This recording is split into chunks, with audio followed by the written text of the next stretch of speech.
of Molly came out and said that he welcomed the calm, considered verdict that had been given, and thanked, which was remarkable to hear in this day and age, the media for their calm and considered reporting of the case. And that became quite difficult for everybody involved when the senior executive from Meta, the online company that owns Facebook and Instagram, claimed that in her view, and she's entitled to her opinion, of course, that Molly taking her own life had not been particularly contributed to by what she had looked at about self-harm and indeed taking your own life online. And the coroner said this morning in that judgment that, in fact, in his view, that material had played a not insignificant part in Molly's decision to take her own life. So there you have it. My very good friends in my ear are saying that they are working upon Alice Porter's link, and therefore to give them just a little more time, we will return to it after we've had this break. But do stay with us. We're keeping on everything else that's happening on GB News. So stay with us. See you in a couple of minutes.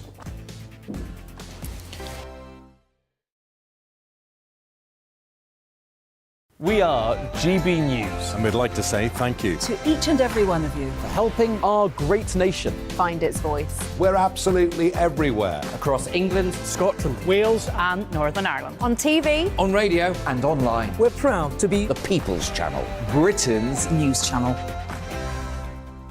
On the Mark Steyn Show, we cover the stories a lot of people are scared even to mention. The stuff that really matters with some of the world's biggest thinkers. Now is his opportunity to kind of take the steering wheel of history. Break away from the flop at 8 o'clock on GB News with the Mark Steyn Show. Hello, I'm Esther McVeigh. And I'm Philip Davis. Whether you're watching or listening on TV, online or on radio, we handpick the latest stories, debates and expert opinions for your weekend. So whether that's politics, news or showbiz, we've got it covered. Join us every Saturday morning at 10 o'clock on GB News. Join my show Farage, 7 p.m. till 8 p.m. Monday through Thursday, and there you will get opinion, analysis, debate, and I'll cover stories that nobody else dares to touch. You've been cancelled. Join the club. Oh my goodness me. And then for the last 15 minutes, talking pints. We're over a drink. We have a civilised conversation with someone. We very often disagree, but we do it in a grown-up way. Come and join me on Farage. Hi there, it's Stephen and Anne. At breakfast from 6 a.m, you'll always be caught up with everything you need to know, the latest headlines, opinions and debates. We'll bring you the good news and the bad, but most of all, we're here for you. Remember, send in your views and let us know what you would like us to talk about. That's because we're your news channel. And every morning at 6 a.m, it's breakfast on GB News.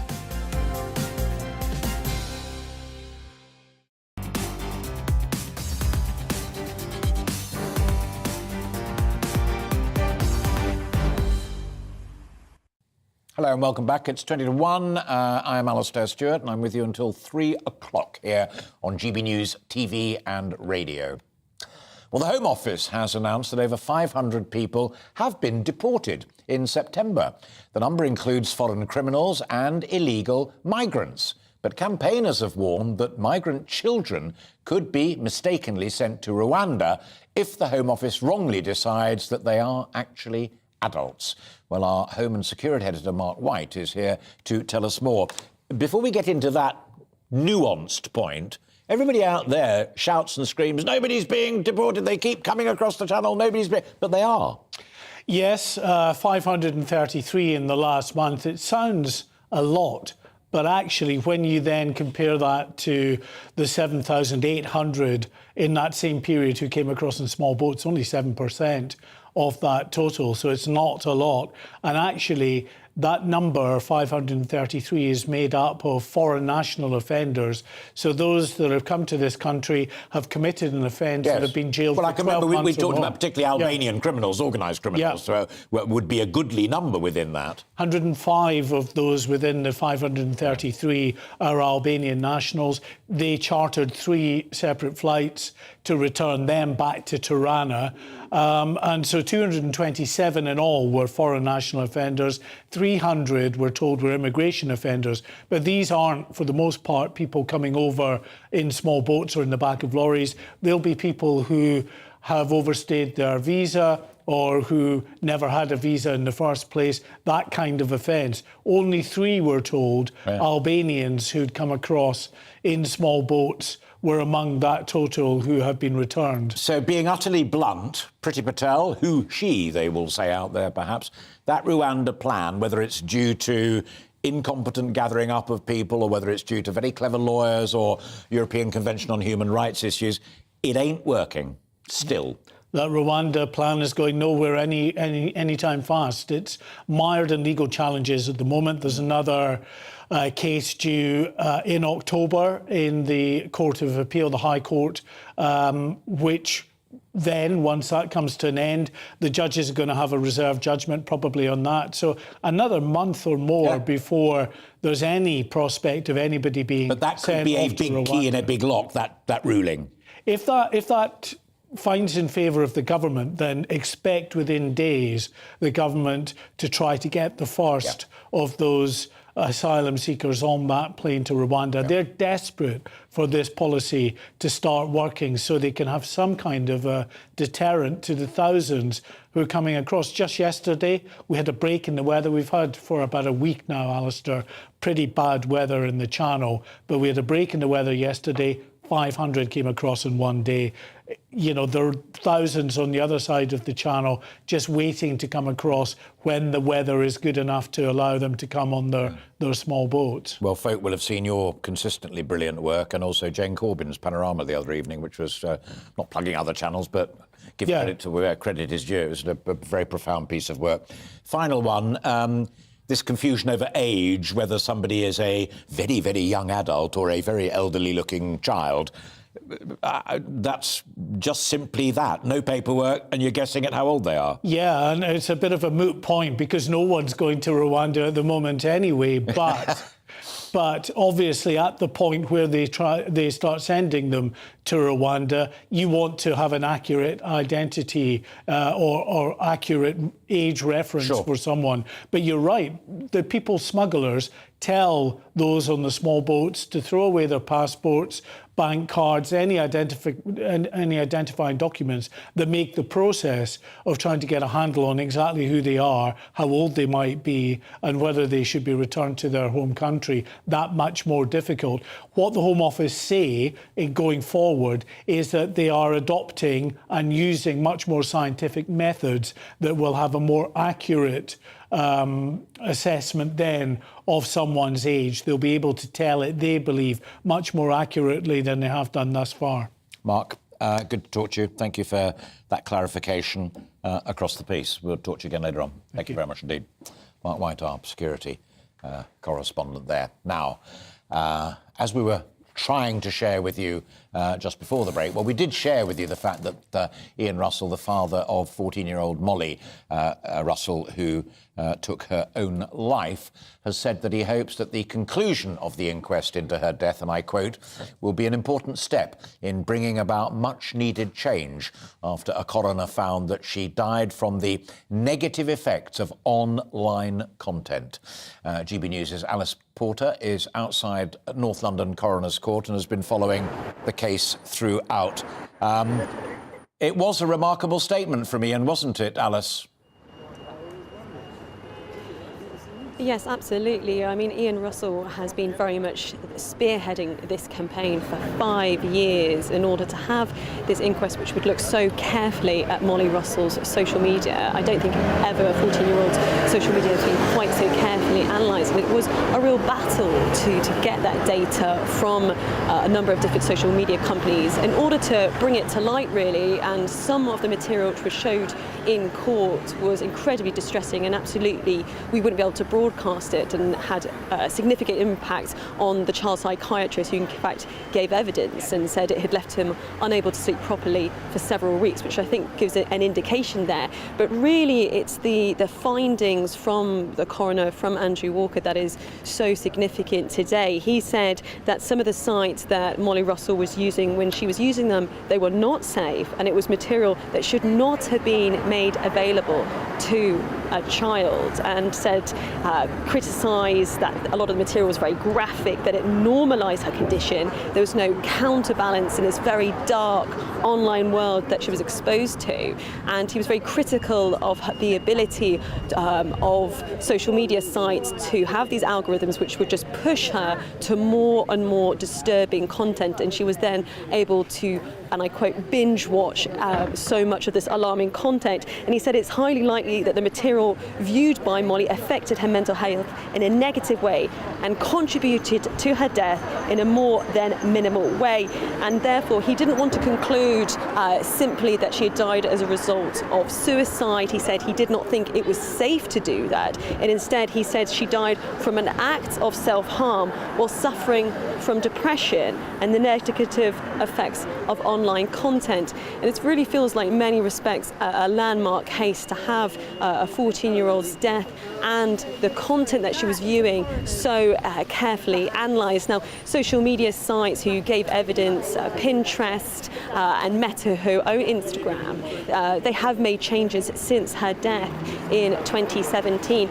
But the findings from the coroner, and we are expecting a report from him later on, where there'll be a number of recommendations, some of which we were hearing yesterday, criticisms of the algorithms, and wondering whether there should be social media sites, specific ones for children, better verification of age, better regulation of content. I mean, this is strong words from a coroner. This is very, very strong, and it's interesting the response we've heard from Ian Russell. I think in many ways he's campaigned so hard for this, and welcomed it immensely graciously, and said it is an important step in bringing about much needed change. And I think that is perhaps one good thing really that can come from her very tragic death, is that change has already happened, but there could be a lot more to come. I agree with every single word you said there, Alice, particularly about Ian Russell. Not a ranter, a badly wounded man, badly wounded family, who still showed such intelligence, calm, dignity throughout something any other parent, me included, could only be haunted by.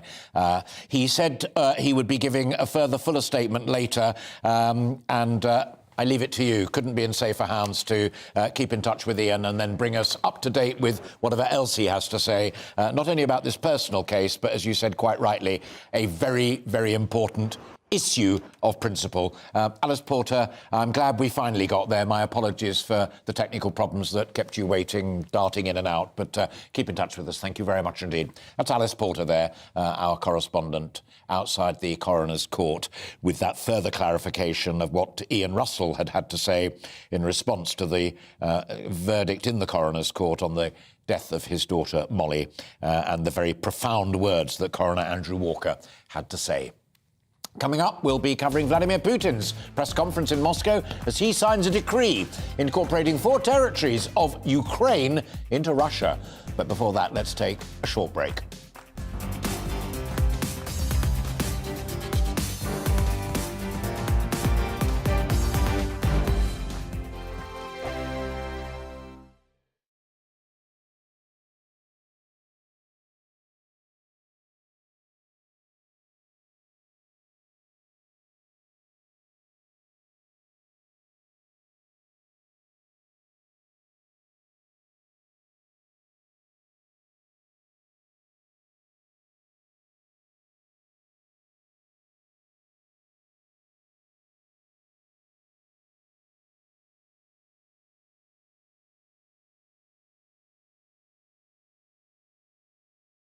We are GB News. And we'd like to say thank you To each and every one of you. for helping our great nation. Find its voice. We're absolutely everywhere. Across England, Scotland, Wales And Northern Ireland. On TV, on radio and online. We're proud to be The People's Channel. Britain's news channel.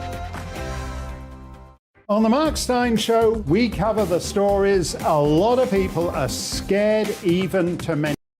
Stuff that really matters with some of the world's biggest thinkers. Now is his opportunity to kind of take the steering wheel of history. Break away from the flop at 8 o'clock on GB News with the Mark Steyn Show.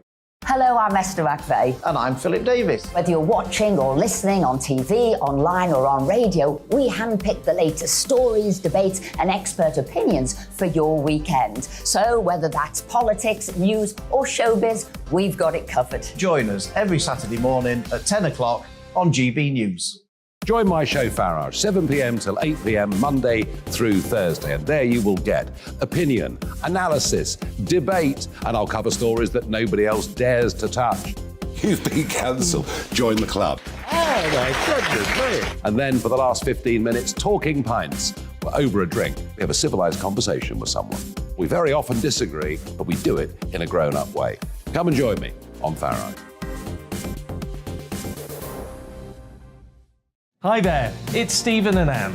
At breakfast from 6 a.m, you'll always be caught up with everything you need to know, the latest headlines, opinions and debates. We'll bring you the good news and the bad, but most of all, we're here for you. Remember, send in your views and let us know what you would like us to talk about. That's because we're your news channel. And every morning at 6 a.m, it's breakfast on GB News.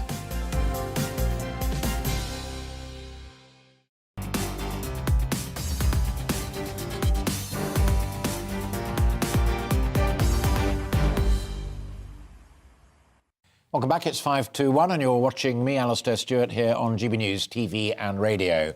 Russia's President Vladimir Putin's to hold a signing ceremony in the Grand Kremlin Palace later, in which he will annex 4 more areas of Ukraine after holding what Ukraine and the West call sham referendums. The so-called votes were held in Luhansk and Donetsk in the east and Zaporizhia and Kherson in the south, with Russian-backed officials claiming that the 5-day exercise secured total support for the areas to join Russia.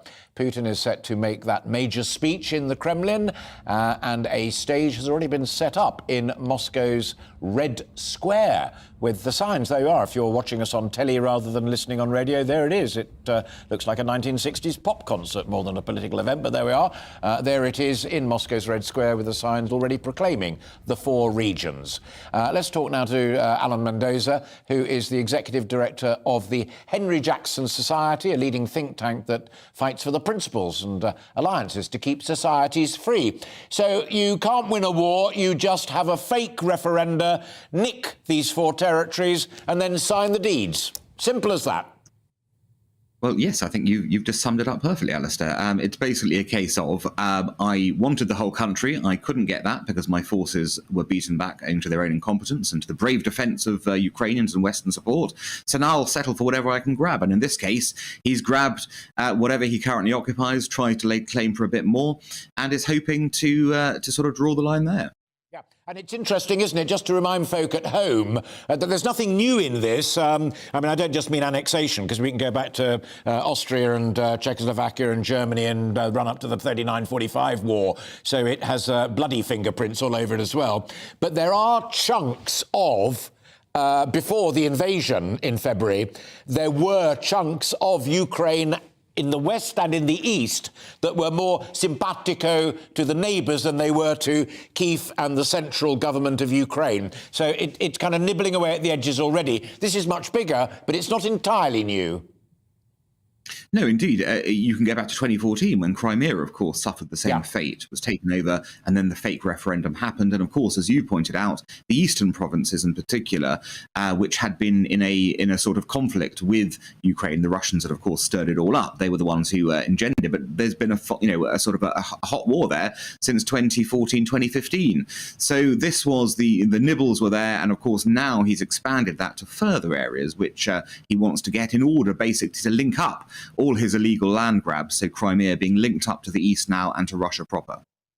So, final point, Alan, will we now witness another huff puff and do nothing else than that from the United Nations and all international agencies that are supposed to protect world peace and defend international treaties and the rest of it? Everyone's just going to huff, puff, and that's it. Well, I would hope that there's going to be more force to the huffing and puffing in the sense that, firstly, there are still more sanctions that can and should be imposed for this nonsense decision by Putin. But secondly, why has Putin done this? He's done this because he's losing the war on the ground. He's being pushed back.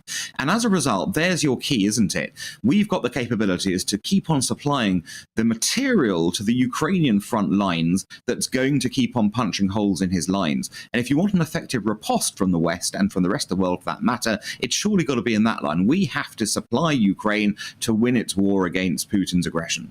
Yeah. What we're showing to folk who are listening to the conversation on radio, Alan, because as you well know, we do both television and radio, is a just stunning picture of that great palace within the Kremlin with its 4 fantastic gilt chandeliers and red carpets, and it really is quite magnificent. I mean, the suits aren't particularly exciting, but there they are. The suits are waiting to applaud Putin when he struts in, protected by those curious guards.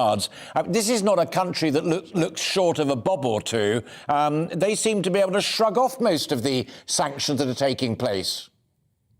Well, to a point they are, because as you know, sanctions take time to work themselves through. There is going to be a big, kind of fall in the Russian economy over the next few months. Also, it was interesting, those pictures, the radio viewers won't have seen this. That did not look like a happy crowd to me. That did not look like jubilation, celebration. That looked like a group of people who'd been corralled together because they know they have to be there rather than because they want to be there. Given what we've seen, Alistair, given the protests in Russia about the mobilization and the politicians who've bravely spoken out, I'm not so sure that's as happy gathering as Mr. Putin would like to think it is. Final thoughts, and I always like to ask you this, and I always like to listen to your answer. How secure is Putin? Well, I think less secure than he was certainly in February, less secure than he was even a month ago. I think you're seeing the start, it's going to be a slow process, of dissent in Russia. The longer this war goes on, the longer he's unable to deliver even the semblance of a victory, the more that you will have ordinary people coming out in the streets protesting, obviously being dragged into the war by being drafted. But you'll also have the sense that he's made a bad choice here, and the Russians in history are pretty good at removing their leaders. We might want to sort of take some lessons in that respect as well. No. Now, you have no license for such throwaway lines there at the end, but of course you do. It's a free country, and this is a station dedicated to free speech. I'm joking, but it is interesting nonetheless to see how they do it. Alan Mendoza, genuinely a pleasure to talk to you. Thank you very much indeed. Dr. Alan Mendoza there, the Executive Director of the Henry Jackson Society, saying that the witnesses to the signing of the theft don't look happy bunnies, and that Putin may well be secure, but perhaps just a little less secure as the days pass. Let us all raise a glass in hope and expectation to that. We will be live in Moscow for the signing very, very shortly. But first, let's bring you right up to date with all of the day's other news. Here's Rhiannon.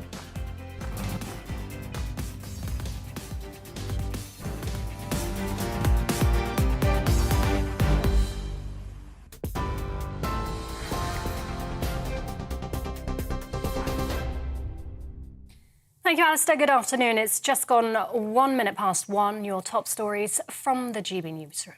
The Office for Budget Responsibility says it'll deliver its initial forecast on the impact of the government's policies on October the 7th. It follows a meeting this morning with the Prime Minister and Chancellor in an attempt to reassure financial markets.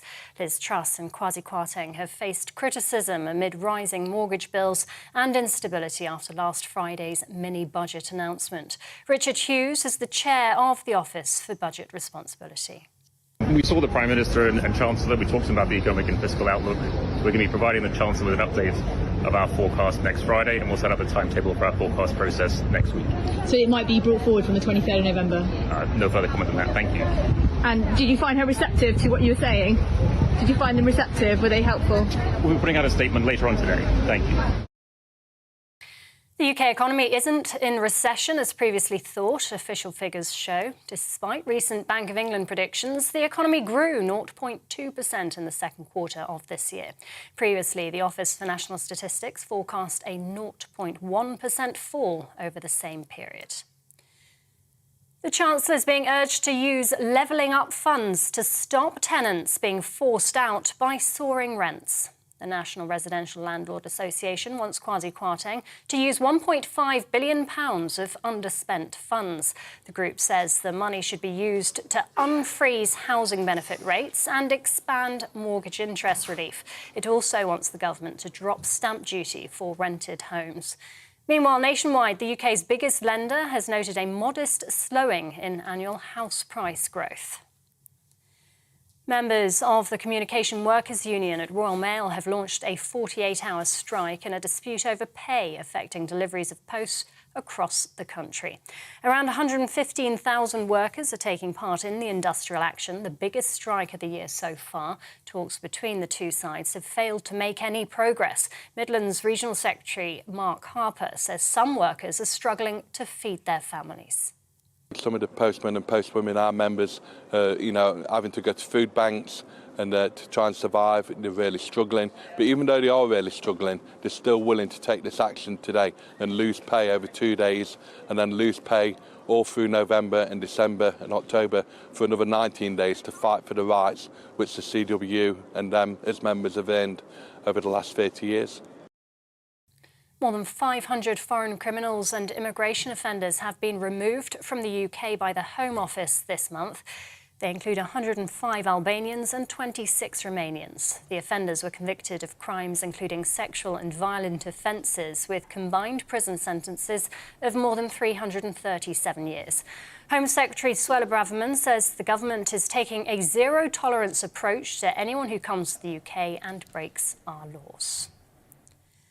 Ukraine says at least 23 people have been killed and 28 wounded in a Russian missile strike in Zaporizhia.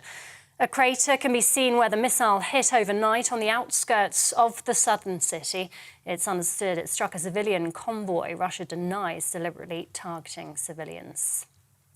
Well, the attack comes as President Putin's holding a signing ceremony in Moscow to formally annex 4 regions of Ukraine, including Zaporizhia.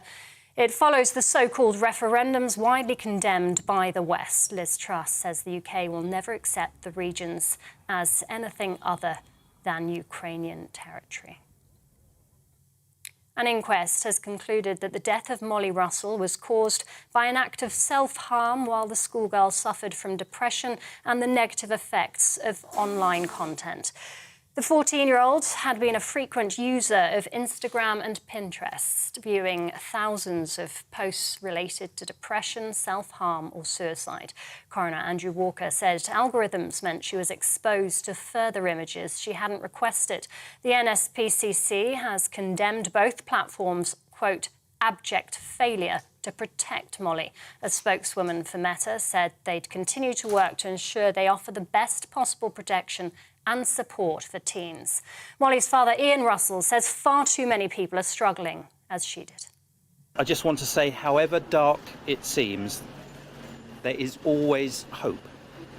And if you're struggling, please speak to someone you trust or one of the many wonderful support organisations rather than engage with content online that may be harmful.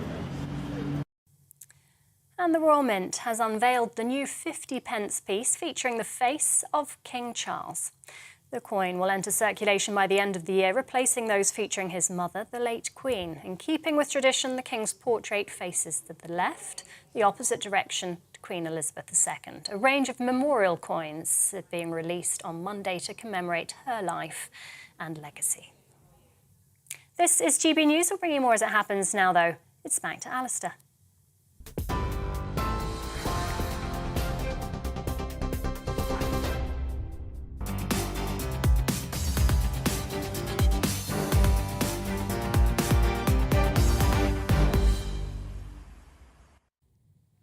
Welcome back. You are indeed watching GB News TV and radio with me, Alistair Stewart, and I am with you right up until 3 o'clock.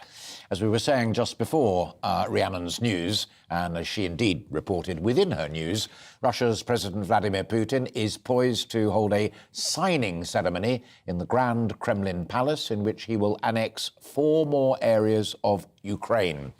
So-called votes were held in Luhansk and Donetsk in the east and Zaporizhia and Kherson in the south. Ukraine and the West are calling them sham referendums, and President Joe Biden has said today that the United States will not recognise it. Well, Vladimir Putin is set to make a major speech in the Kremlin, and the stage has already been set up in Moscow's Red Square. And if you're listening on radio, there it is, as I said before the break, with that curious sort of pop art symbol alongside the more traditional red brick architecture of Moscow's Red Square. And there's the towers of the Kremlin just coming into view in all of their glory. The signs are proclaiming the 4 regions, and in that sense, there it is, a done deal. Let's cross live to Ukraine now, where we can talk to the journalist Mirso Babu, who has been in Ukraine throughout the war. We're telling it as we understand it from good folk like yourselves and other sources, that the consensus on the ground is that this was a fraudulent exercise.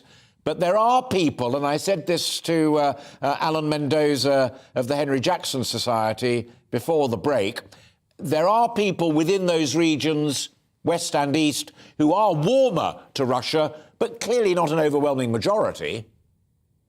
Absolutely.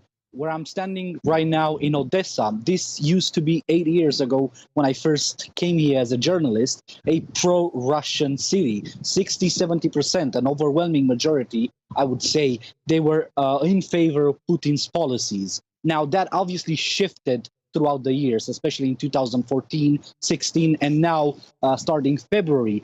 You can barely find someone on the street willing to talk seriously about Putin or about Russia. The news of this annexation has been welcomed here with sarcasm, with defiance, I would say. So, you know, even if there are these people that you say pro-Russians, they're behind this new Iron Curtain in eastern Ukraine, and it's very hard to tell how many exactly voted honestly in favor of Russia and how many voted in fear or just to get away from and get rid of this situation once and for all. Have you been aware, as a journalist as well, of something I've read about, and that is the brutality of the authorities towards that group who are still vehemently pro-Ukraine and believe that they are geographically, politically, emotionally, even spiritually a part of Ukraine? They face brutality if they express that publicly. Well, so I've been spending a number of months now in eastern Ukraine since February 24th. I was in Mariupol when the siege started, and I was talking, and I've been talking to tens, probably hundreds of people coming out of the occupied territories. The same story over and over again. The Russians are threatening us with peace, and that is probably the best metaphor to explain the situation in occupied territories in eastern Ukraine. The people coming out, they do say they're afraid to live under the Russian regime. They don't trust the authorities, the new authorities in that place, put in place by Moscow. But that's obviously one side of the story that we see once they get to the Ukrainian territory. It's very hard to verify the news coming out and the videos and the hundreds and thousands of messages on social media coming out of these occupied territories, because no Western journalist has been allowed, as far as I know, and I've tried to get in over and over again to report independently from these so-called new regions of Russia. We rely on people like you, we really do. Just as you were answering that last question of mine, we were showing the pictures of the Great Hall within the Kremlin and all of its splendour, and the faces, some we didn't recognise, although the Russian foreign minister was there, and various church leaders as well. These men and women have turned up, they'll witness the signing, but presumably that room also includes people whose job it will be on the ground with all means to make that annexation stick. So the possibility of resistance to it will rise, and the possibility of retribution, I fear, will rise even higher. Oh, absolutely. I mean, the people that are being put in place by the regime, by the Kremlin regime in these new territories, will be target number one for the Ukrainian army. And that happened numerous times in the past, in the last 6 months. We've seen leaders in Donetsk, we've seen people that are in favor of Russia, but military involved or logistically involved at this occupation, being targeted by the Ukrainian intelligence, by the Ukrainian army, and interestingly, and I think you saw that as well, by groups of saboteurs. Ukraine is very strong right now, has a significant presence of people working for Kiev in these territories. And we've seen explosions in Crimea, we've seen explosions in Donetsk. So for sure, they will be at a very high risk, beyond the risk that you already in as a person in a conflict zone, in a war-torn country. Let me pick up on that last point you make, because you are an experienced war reporter, as well as talking to those folk about the political reaction and the resistance to it. How strong is the support for President Zelensky on the ground in the rest of Ukraine for saying not an inch, not a metre, not a centimetre, not a square metre of Ukraine will be ceded to Russia in any deal? We want it all back. The short answer is very, very much. There's this huge support right now for Zelensky not giving in to any of Russia's demands when it comes to territories. However, when you get into the conversation with people, you tend to notice that older folks, people who grew up in the Soviet Union, for many reasons that obviously we need a whole show to discuss, we need a whole hour to discuss those reasons, but for many reasons say, look, we just want this war to be over. Maybe they're wiser, maybe they just, they know better than us younger people who are here, or for young Ukrainians who just want their country to be free from Russia and join the European Union and NATO. But obviously, I would say an overwhelming support for Zelensky at the moment across Ukraine from east to west. Monsieur Babu, thank you very much for your time. And I mean this, not to be overdramatic, but look after yourself as well. Do take care and remain safe. Thank you very much for finding time for us this Friday afternoon. There we are, Monsieur Babu, journalist in Kyiv, Ukraine. But how fascinating to hear a reflection of the conversations that he had with people who objected to the annexation, prepared to risk life and limb for it. I'm delighted to say that listening to the last part of that conversation, here next to me in the studio is GB News political correspondent Catherine Forster to reflect upon that and other matters. We were looking at those pictures a little bit earlier on, and I pointed out to folk who were listening to our conversation on radio rather than television that it was the great and the good, and Alan Mendoza of the Henry Jackson Society said a lot of them didn't look terribly happy. Lavrov looked very, very reflective. This will also be watched intently by people in the Foreign Office, and James Cleverly and others, and Liz Truss herself, across the spectrum. Are we going to do anything about it? Well, it's incredibly worrying, isn't it, this situation? Liz Truss has spoken this morning, said Vladimir Putin has once again acted in violation of international law. We will never accept the regions of Donetsk, Luhansk, Kherson and Zaporizhzhia as anything other than Ukrainian territory. Putin cannot be allowed to alter international borders using brute force. We will ensure he loses this illegal war. But it's one thing to say that, isn't it? How does the West make that happen? Obviously, President Biden has come out, has said similar. We will never accept these regions as being Russian. They are Ukrainian. They've been taken illegally. The UN Secretary General, Antonio Guterres, says it's a dangerous escalation. But what does the West do? I mean, I totally agree with that. And the only context I would, as it were, add to it is, given that the United States of America and the United Kingdom, head and shoulders above the rest of the world in terms of money and weight of kit, have gone pretty well right up to the line, short of breaching every other convention in the world and invading. That is not going to happen. That's patently obvious. That's not going to happen. Beyond that, as I put it to Alan Mendoza, it's an awful lot of eloquent diplomatic huff and puff. It possibly is. And the thing is as well, obviously the West were very careful when Zelensky was calling to enforce a no-fly zone. They were not going to go there because they were worried that would bring us into direct conflict with Russia. But President Putin is now saying these areas, as of now, belong to Russia. They are Russian. They are Russia. Therefore, if Ukraine continues to not accept, as seems certain that they won't, that these areas now belong to Russia, and any attack on those areas, he will now say, you are attacking Russian soil. Yeah, sure. And therefore, we can respond in any way that we see fit. And we've heard these threats before, haven't we? I mean, right from the morning. I'm going to butt in because here he comes, the funny little jackbooting soldiers there, as Vladimir Putin, former KGB colonel and former Prime Minister, now President of the Confederation of Russia. Are we having a translation of this? Anyway, that's the image for you to feast upon. If you are watching on television, you can see it. If you're on radio.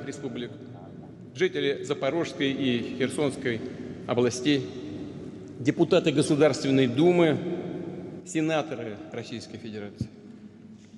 Okay, so I cannot help, I'm afraid, with that. Луганской народных республиках, Запорожской и Херсонской областях состоялись референдумы. Их итоги подведены. Can I suggest we dip sound because no one in the studio. Люди свой выбор сделали. 0.5%. Однозначный выбор. Read Russian. I wanted to pick up something else with you as well, if I may. The other point that Alan Mendoza was making was that crowd who were sitting there, up they shot the minute the doors opened, down they sat again as Vladimir Putin started talking. It's the degree to which the West is reading contentment and approval in the highest reaches of Russian society and how safe Putin actually is. Well, of course, what the West is hoping for and really sees in some ways as the only way out of this is that sooner or later Vladimir Putin will be taken out by people within the Kremlin. But of course, none of us have a window into his soul and also the people around him. There have been a number of unexplained deaths, haven't there? He's fired lots of people that were high up around him because the war hasn't gone well. How will this end? It is. I mean, it is quite extraordinary because those, again, if you're listening to us on radio and not watching on television, I hope everybody who is watching on television would agree. Those were not happy faces. Here, this is a moment of great euphoria, and there's a two-star Russian naval officer. They haven't had a great time of it either. Being a senior general in the Russian armed services is one of the most precarious jobs, as well as other people who are genuinely and generally advised not to go anywhere near windows in high-rise buildings. I mean, if it were not human tragedy and murder, because you can't describe it in any other way, it would be almost laughable. It's Ruritania with weapons, and there's Lavrov, the foreign minister, who frankly doesn't bat an eyelid when the United Nations say war crimes, and Zelensky says we have the evidence all over, not just one, but multiple locations where the Russians have been and then leave, they find graves, hundreds of people buried. And there's even a man of the cloth there who's prepared to sit in the same room and listen to Putin, as I say. And there's the head of the defence services in Russia. Ruritania with weapons, but hundreds and thousands of people are dying in Ukraine. More will now after this annexation. Yes, and many, many thousands of Russians as well. And of course, you do wonder now, as they are turning round and saying, OK, we need you or we're going to conscript you. You are going to go and fight in Ukraine, whether you like it or not. Obviously, a lot of Russian people that may have been broadly supportive may be starting to have a rethink when their husbands and sons are forced to go and fight. Well, those protests on the streets of Moscow and St. Petersburg were incredibly gutsy. And people trying to flee the country, people trying to get out, it is it must be horrendous. But then the mood, I mean, the older people, a lot of them do still apparently believe the propaganda that comes from the Kremlin, that Ukraine is full of Nazis, that this is a special military operation. And the younger people, by and large, perhaps with more access to social media, don't see it in the same way. Stay where you are for now. And I'm saying to my colleagues out in the newsroom, I'd love someone to try and find out what the Russian translation is of whatever it was. There's the Chechen leader as well with that curious beard, another power broker in Moscow's curious structures. Find out what it was that Putin said that got that first standing ovation, because the faces are back to doom and gloom, but they did stand up and they did give a round of applause, and I'd love to know what it was that he said. We're going to lose him just for the moment while that research is done, because I'm delighted to be joined by a good friend of GB News and someone I'm always delighted to be able to talk to, and that's Lesia Vasilenko, who is a Ukrainian MP and a People's Deputy, as they so call it. Lesia, good of you to join us at this momentous occasion. I described what we are witnessing in the Kremlin right now as President Putin signing the deeds on an act of international theft. I'm guessing that's your view as well. Well, absolutely. And that act is called under international law an act of annexation. It's all part of the aggression which Russia started against Ukraine back in February 2014. That's 8 years from now. And, the crimes just continue. And the list of the international crimes that Russia under Putin is committing is just growing day in, day out. But you are absolutely right in mentioning that, of course, neither Putin nor Lavrov nor anyone from his surrounding will ever care that they're being called criminals, that they are being, said that they're committing war crimes, genocide, crimes against humanity. Because at the end of the day, Lavrov comes into the United Nations building and he just sits there, looks everyone straight in the eye, and in every single one of his speeches it's as if he's saying, and what are you going to do about it? Absolutely right. And what, in a curious sense, what's even more terrifying is that we know that we've already heard from President Joe Biden himself, and we've heard from the Secretary General Guterres of the United Nations that this is dreadful, it's appalling, it's just against every rule in the book. And that's where the sentence, paragraph, and the whole book ends. Well, exactly. But actually, in fact, the one rule in the book that Russia did break was the accession procedure into the UN. I don't want to go all legalistic right now, but really, there is zero legal grounds for Russia to be a member of the UN, and let alone of the UN Security Council with a veto power. And this has been done in the 1990s and 1991, to be more precise, and as a result of a huge diplomatic swindle, Russia has become a member of the United Nations without actually adhering to the procedures. And every single nation member of the UN knows that. The UN Secretariat knows that. So what is missing? The political willpower to actually say to Russia, well, actually, you're not a member. You're not entitled to making these decisions. The only thing that is missing from these words is actually the action behind them. And Russia should be out of the UN Security Council. It should be isolated from every single international organization. Yeah. And then the regime of Russia needs to be liquidated. I want to press you. Said you don't want to get all legalistic, but I do want you to a little bit, because I want to press you on it.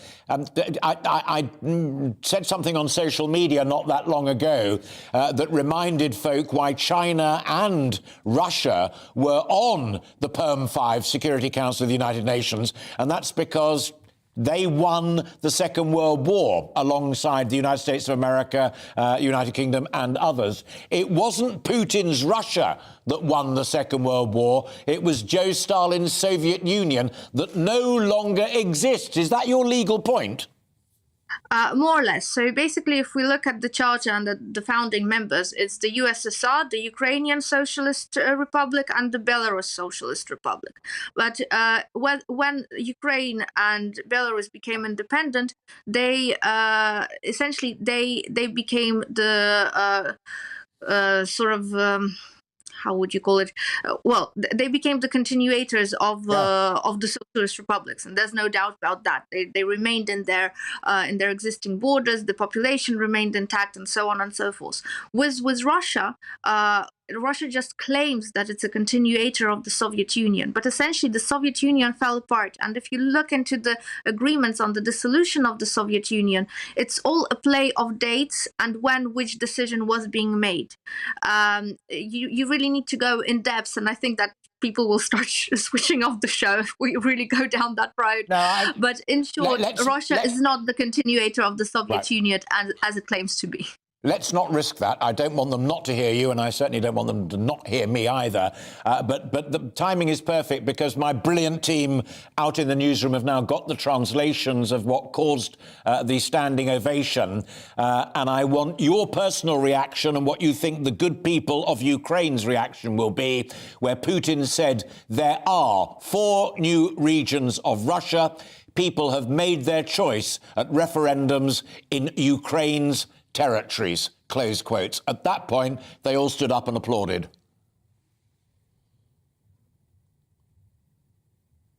Have we still got Lesia? Yes. Are we not listening to the fragment? No, I'm reading it out to you because... No, so he's just moved on. read it out. Okay, fine, that's it. Yeah, 4 new regions of Russia. The people have made their choice. Well, the people didn't make their choice. If you look at the survey numbers, it's only about 2, maybe at maximum 3% of the population of these regions which have actually put a tick or a cross or whatever they were putting on these survey questionnaires that they were being held to complete. I don't think that 2 to 3% of the population really talks about all of the people. So these referenda, they mean absolutely nothing. And really, for Ukraine, we are still set on regaining all of our territory and control over all of our territory.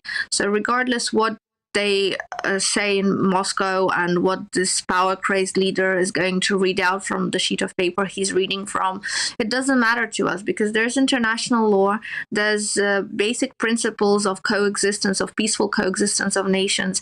Ukraine adheres to these, our allies adhere to these, and this is what we will be continuing to fight for. There is no other rules by which nations can be guided to live in a friendly and peaceful way with each other. When one country breaks these rules, as with Russia, we have wars as a result.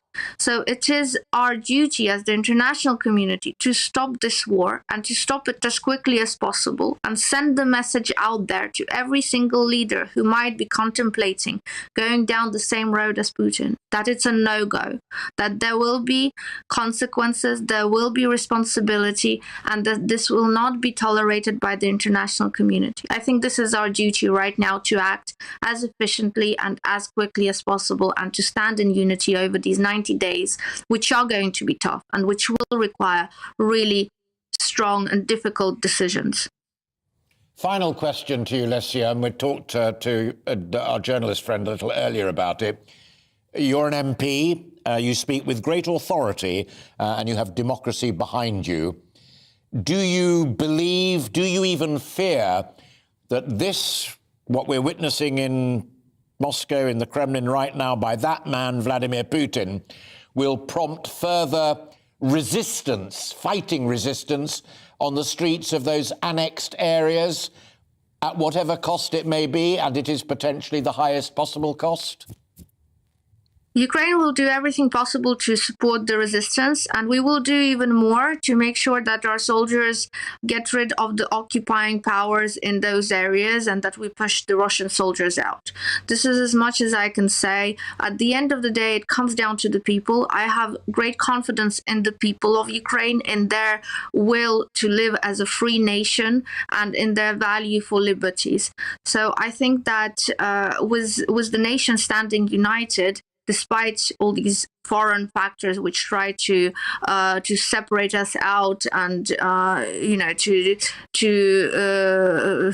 put at threat our very existence, we are good. We are good to say that we'll continue fighting and that we will be successful in this fighting. I wish you well, and I wish you safety. And I hope very much you'll be good enough to keep in touch with us here on GB News. We cherish your views and your honesty there from Ukraine. Vasily, thank you very much indeed for joining us. And as I say, do take care. We'll have more on that signing ceremony, and we'll have more reaction to it here on GB News TV and radio. But before that, so much besides is also going on this busy day as the dramatic week draws to a close. So let's bring you right up to date with all of that. And here's Rhiannon.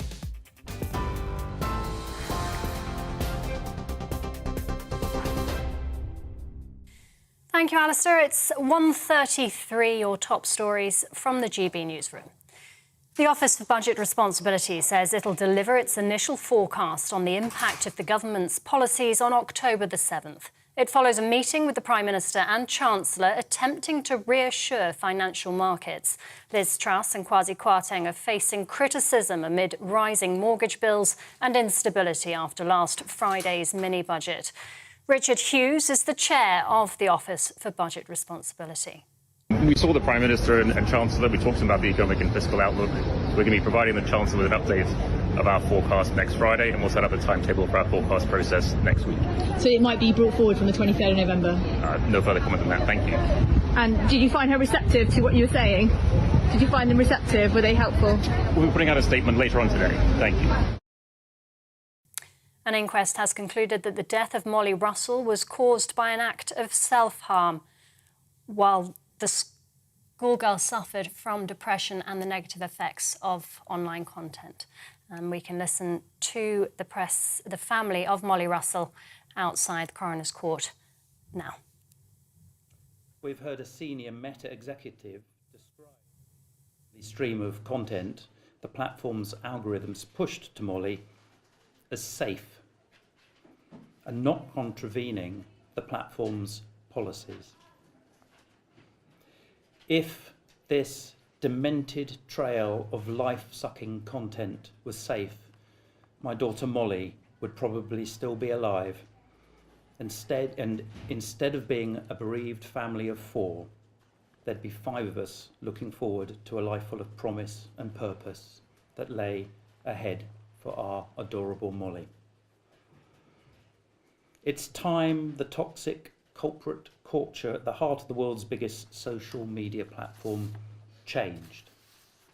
It's time for the government's online safety bill to urgently deliver its long-promised legislation. It's time to protect our innocent young people instead of allowing platforms to prioritise their profits by monetising the misery of young people. For the first time today, tech platforms have been formally held responsible for the death of a child. In the future, we as a family hope that any other social media companies called upon to assist an inquest follow the example of Pinterest, who have taken steps to learn lessons and have engaged sincerely and respectfully with the inquest process.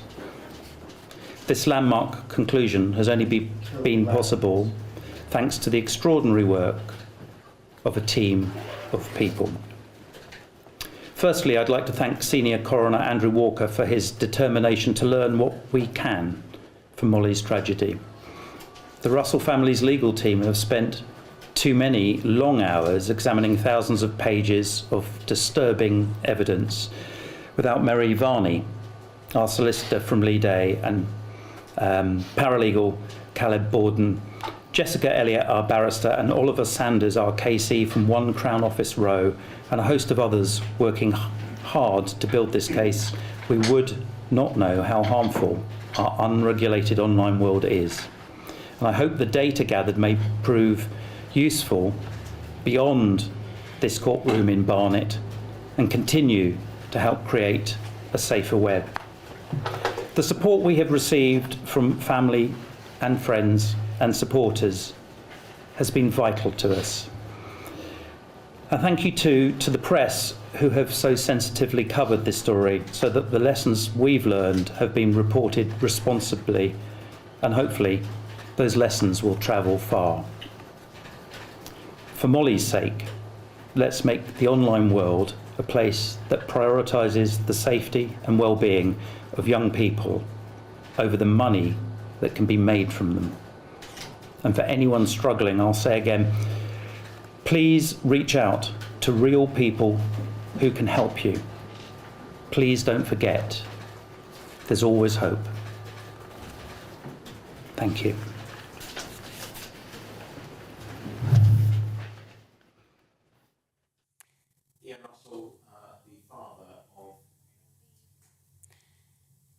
Ian Russell, the father of Molly Russell, making a statement there. We'll have more news in half an hour, but for now, let's go to break and we'll have Alistair back in right a moment.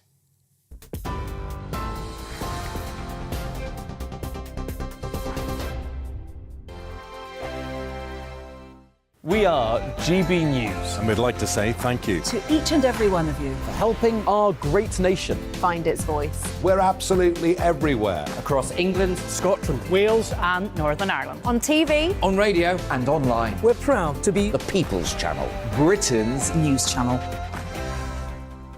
On the Mark Steyn Show, we cover the stories a lot of people are scared even to mention. The stuff that really matters with some of the world's biggest thinkers. Now is his opportunity to kind of take the steering wheel of history. Break away from the flop at 8 o'clock on GB News with the Mark Steyn Show.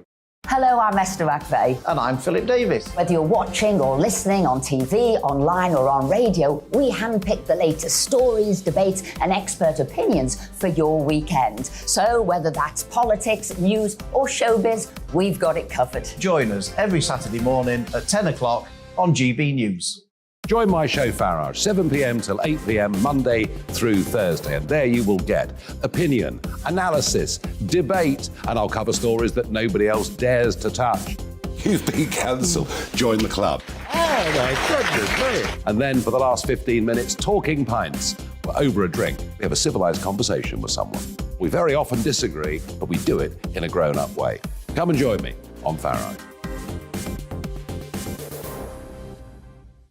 Hi there, it's Stephen and Anne.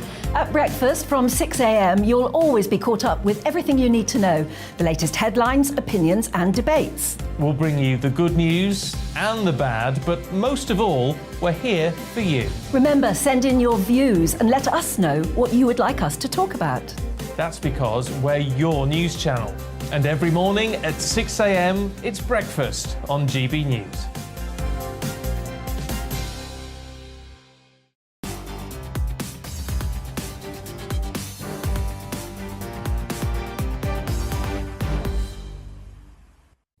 Hello, it's 20 to 2 and you're watching Alistair Stewart here on GB News TV and radio, and thank you very much indeed for so doing. Russia's President Vladimir Putin is currently holding a signing ceremony in the Grand Kremlin Palace where he will annex 4 more areas of Ukraine. Ukraine and indeed the West are calling them sham referendums. President Joe Biden has said today that the United States will not recognise it. Vladimir Putin is set, however, to make a major speech in the Kremlin, and the stage has already been set up in Moscow's Red Square. That is unfolding now. We dipped in and dipped out to a little of it earlier, and just to remind you, if you weren't with us, that Vladimir Putin said those who've fallen in special military operations are heroes of great Russia. We will always remember those who did not put up with the neo-Nazi coup in Ukraine in 2014. The people's choice to join Russia is predicated on history.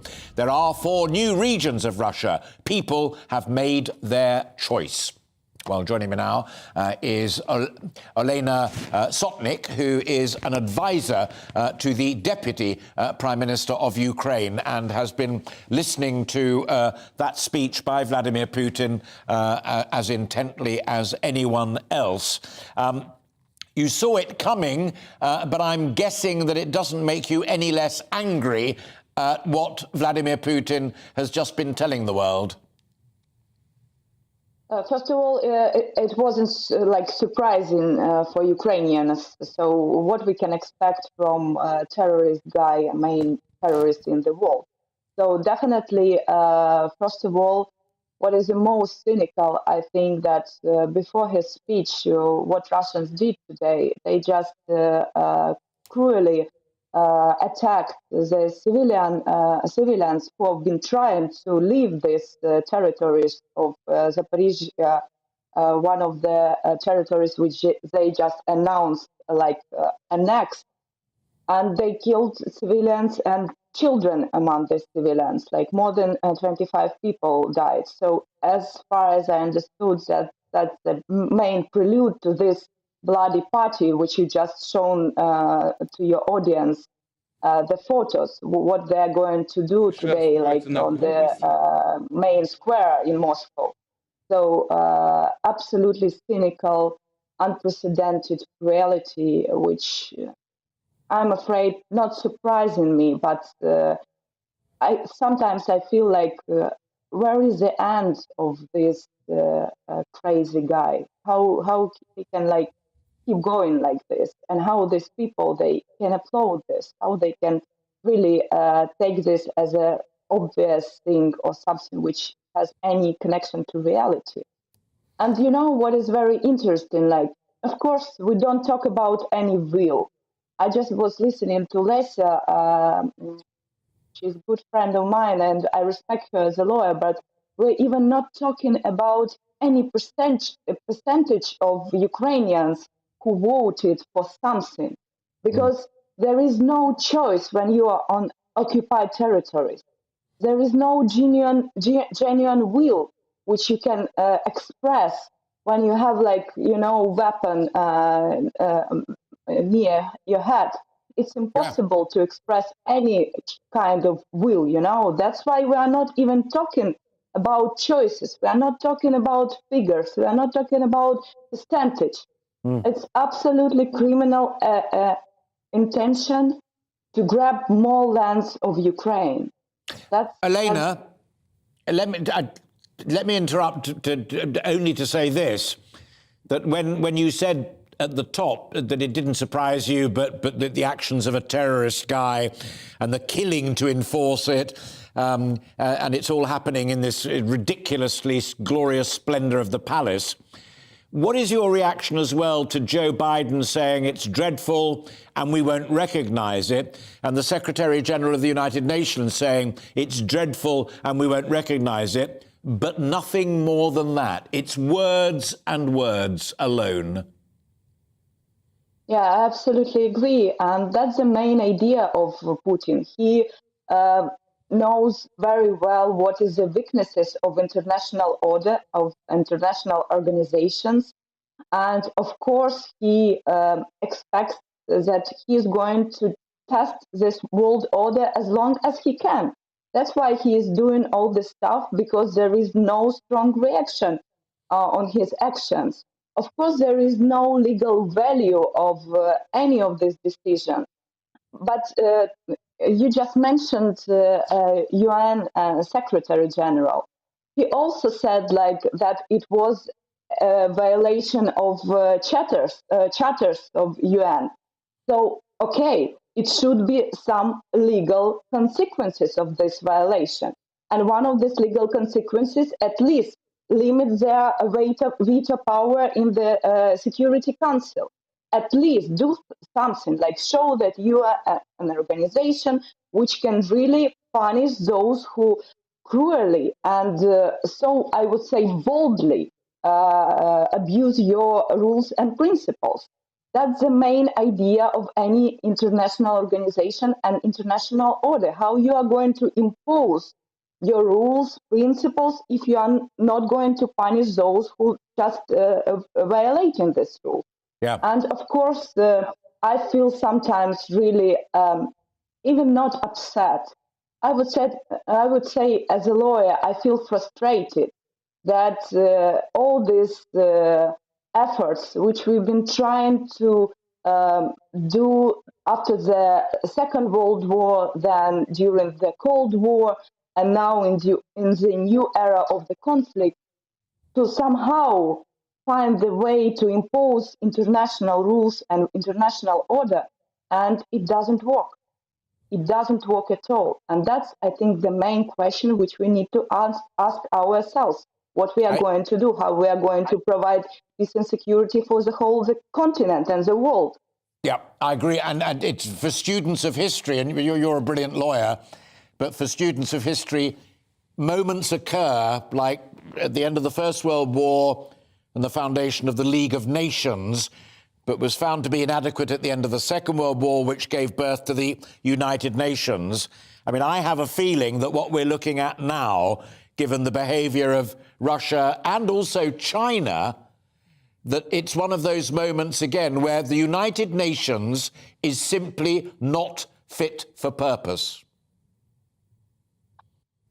Here is a moment for the leadership of separate states, and that's what I think Great Britain doing brilliantly. And I can tell you on behalf of Ukrainian people, I'm sure that the majority of them will support me. We really grateful for everything what you are doing, for your bravery to help Ukraine, to support Ukraine, and to be straightforward with everything what is happening in Russia, in these terroristic states, and what these criminals doing.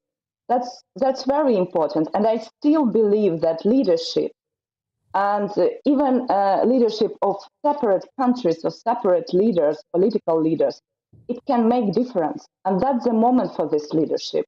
And I think even historical moment, because we shouldn't take security and democracy even in such stable countries like Great Britain or France or Germany for granted, because with such guys you can't expect what is going to happen next. You can't predict, you don't know what he is going to do next. And that's the main reason why all the world should support Ukraine, not just because we are fighting for our freedom, not just because we are fighting with one of the most dangerous, I would say, okay, he's not leader, terrorist of the world, but because we are fighting on behalf of the West democracies, of the West values. And I hope that just ordinary people, they can be strong the same as Ukrainians, and they can go through very difficult winter, which we expect. And the last thing what I want to say about this general political intention, why Putin is doing this now, why he did all this performance, announcing this publicly with all his slaves around applauding him, etc., etc. He's trying to rescue what is happening inside this political instability, which is happening now inside the Russian state. Because even though maybe Russian people, they don't understand what they are doing and that they support criminal, or they understand and don't want to recognize or to act somehow, but they really want to save themselves. And we can expect, I think, this instability for the next months if they are going to continue the same mobilization, what they are doing now. That's why he's trying to perform some kind of victory to Russian people, to explain why they should die somewhere in another country because of no matter what. He can just imagine any reason. But I think that that's the moment when he's really demonstrating to the whole world his incapability and his weakness. Elena Sotnik, it is always a pleasure to talk to you, and thank you very much indeed for finding time to talk to us on GB News this Friday afternoon. Back to the speech now, and I fear there may be more for you to reflect upon, as Vladimir Putin says. Kyiv should respect the will of the people, and we will defend our land with all means. Elena Sotnik there, advisor to the Deputy Prime Minister of Ukraine. Also listening to the speech and reflecting upon it, I'm delighted to say, is Nick Gowing, top journalist, foreign affairs specialist and former diplomatic reporter, both for ITV News and for Channel 4 News. Nick, always good to see you. Two live guests from Ukraine who've been reflecting, one an MP and one who you just heard the end of there, an advisor to government there. The United Nations, the United States of America, the rest of the world are all going to say it's all terribly, terribly sad. We don't recognise this annexation, but good hunting. Nothing else is going to happen. I think this is a very sinister moment. It's exactly what we've been fearing from Putin's playbook, that he would annex and formally annex the four areas of eastern Ukraine and then prepare for something much worse if necessary. Not just a call-up. He warned about it in his speech a few days ago. The imminent use of tactical nuclear weapons. This is not a bluff, he said. And I think it's worth reminding everybody, Alistair, that it's exactly 60 years virtually to the day since the Cuban Missile Crisis. And the reason I say that is that that's when the Soviet Union almost used tactical nuclear weapons on torpedoes against America because of the Cuban Missile Crisis. There was one chief of staff on one Soviet submarine who decided to go against the order. And as a result, the missiles were not fired and there was no nuclear attack on the United States. Putin has this ability to move in that way. And I can tell you from military figures I've been talking to in the last few days, they are deeply concerned, not least because of what's been happening in the Baltic, with at least 4 interruptions of the pipeline. And I can tell you that the former Chief of Defense Staff, Air Chief Marshal Stu Peach, when he was CDS before he became the chairman of the military committee in NATO, was saying very publicly, this is the kind of thing which Putin would do, and it's in their playbook because they have these small submarines which are scouting all the time for vulnerable areas. So what you're seeing is a build-up of the position that the Russians can take, which is not just to defend their decision, but to actually be aggressive in support of it. Absolutely fascinating, because you will have heard this, I'm sure, because I know you have been watching translations and so on. But Putin saying quite clearly in that context, Kyiv should respect the will of the people, however fake, fraudulent, and the rest of it is. We will defend our land with all means. Those 2 terrifying words again, all means, comma, he means it. Russian military doctrine is very clear. They will use nuclear weapons if their homeland is threatened or attacked. It's the Gerasimov doctrine from about 10 years ago. And this is in line with what that doctrine could now achieve. And that's why I remind everybody of the Soviet missile crisis, the Cuban missile crisis, when there was a triple key and one member of the trilateral group which had to fire the missiles decided not to do it. I say that because it's believed that that's the way the Kremlin works now, that they still have 3 keys. It raises an interesting question. If Putin says, we need to launch a nuclear attack or a tactical nuclear weapon somewhere inside Ukraine or somewhere inside the area that is of great concern to us, that if he issues the order, will someone else decide not to piece together the rest of the instructions, which then release a nuclear weapon? Now, you may think that this is off the top of everyone's head. This is now a central issue of concern. Even if Biden says don't do it, even if NATO says don't do it, they went to Moscow. The CIA director went to Moscow back in October last year and said, we know what you're planning. Please don't do it. Yeah. But he went ahead and did it on the 24th of February. These are sinister times, Alistair. Final point, Nick, and if people are listening to our conversation on radio, I think there was just a very lengthy and extent. Yep, here we go. So the speech is finished, and the favourite of the favourites are now marching up the red carpet in that magnificent hall in the Kremlin towards Vladimir Putin to witness the signing or to take part in it. We'll just let those pictures run, if we may, Nick, because folk like to see this sort of stuff going on. I used to make a living out of providing such pictures, so you won't object either. But let me put a final point to you, if I may.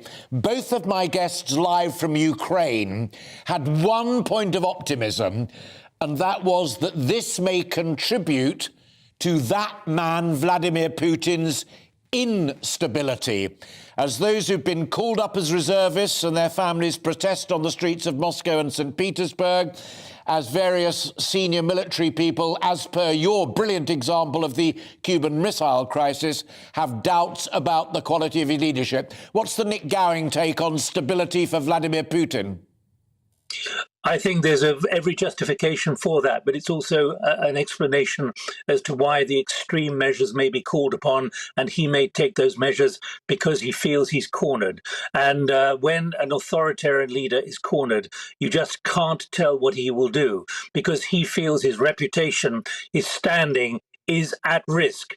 And therefore he has to, in front of these people you're seeing on the screen now, he has to show that he is the leader, he is strong, and no one is going to challenge him. But I think there is a possibility that what you've just related to me, Alistair, is likely to happen. But that's the reason why he will become even more extreme, potentially. Remember, most people have got Putin wrong so far. Absolutely.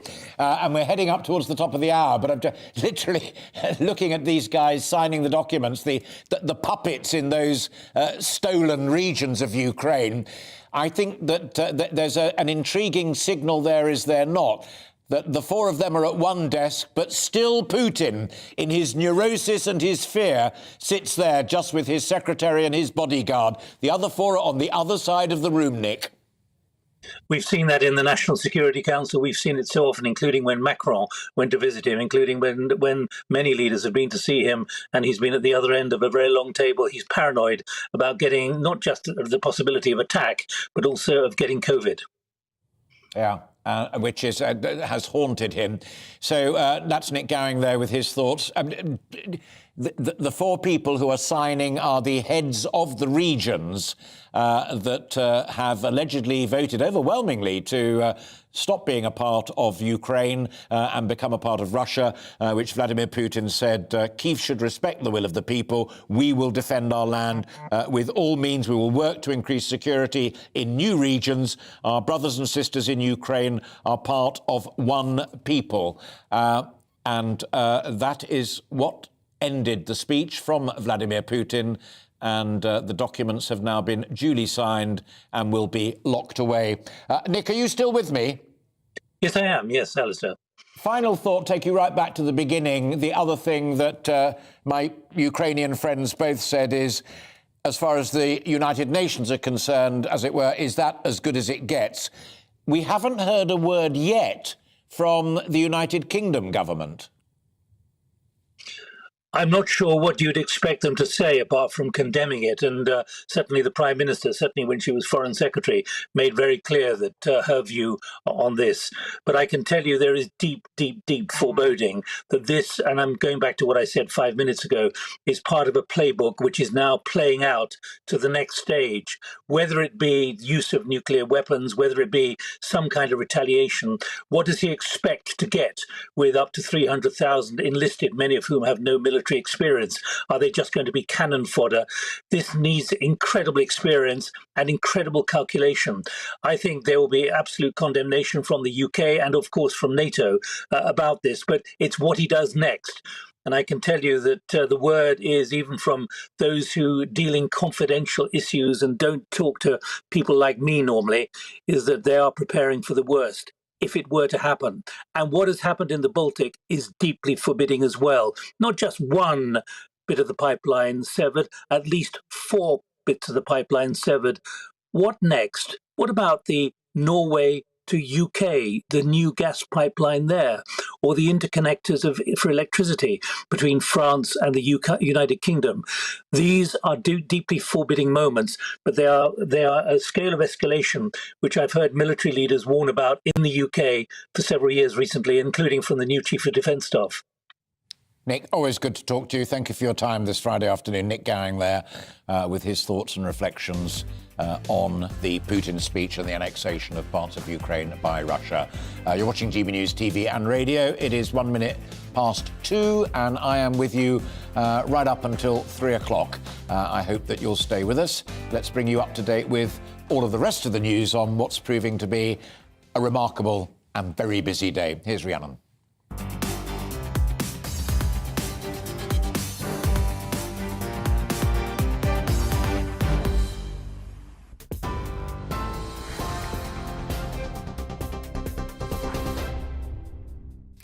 Good afternoon. It's 1 minute past 2. I'm Rhiannon Jones in the GB newsroom.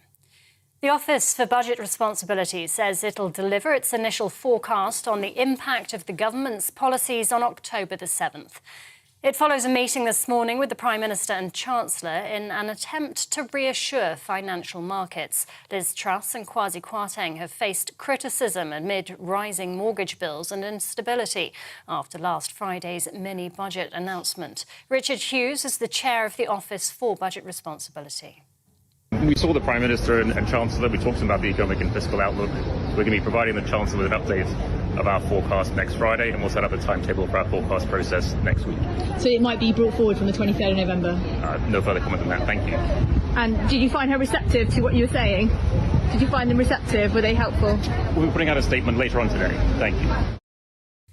The UK economy isn't in recession as previously thought, official figures show. Despite recent Bank of England predictions, the economy grew 0.2% in the second quarter of this year. Previously, the Office for National Statistics forecast a 0.1% fall over the same period. The Chancellor is being urged to use levelling up funds to stop tenants being forced out by soaring rents.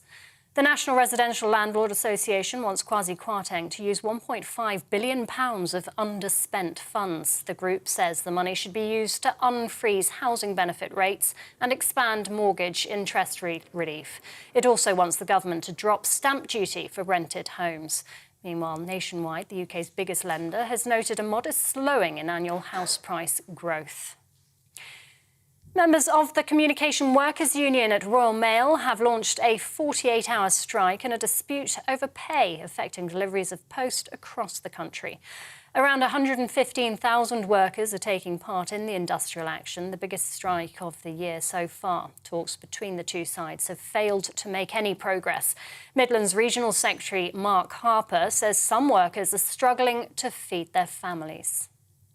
Some of the postmen and postwomen, our members, having to go to food banks and to try and survive. They're really struggling. But even though they are really struggling, they're still willing to take this action today and lose pay over 2 days and then lose pay all through November and December and October for another 19 days to fight for the rights which the CWU and its members have earned over the last 30 years.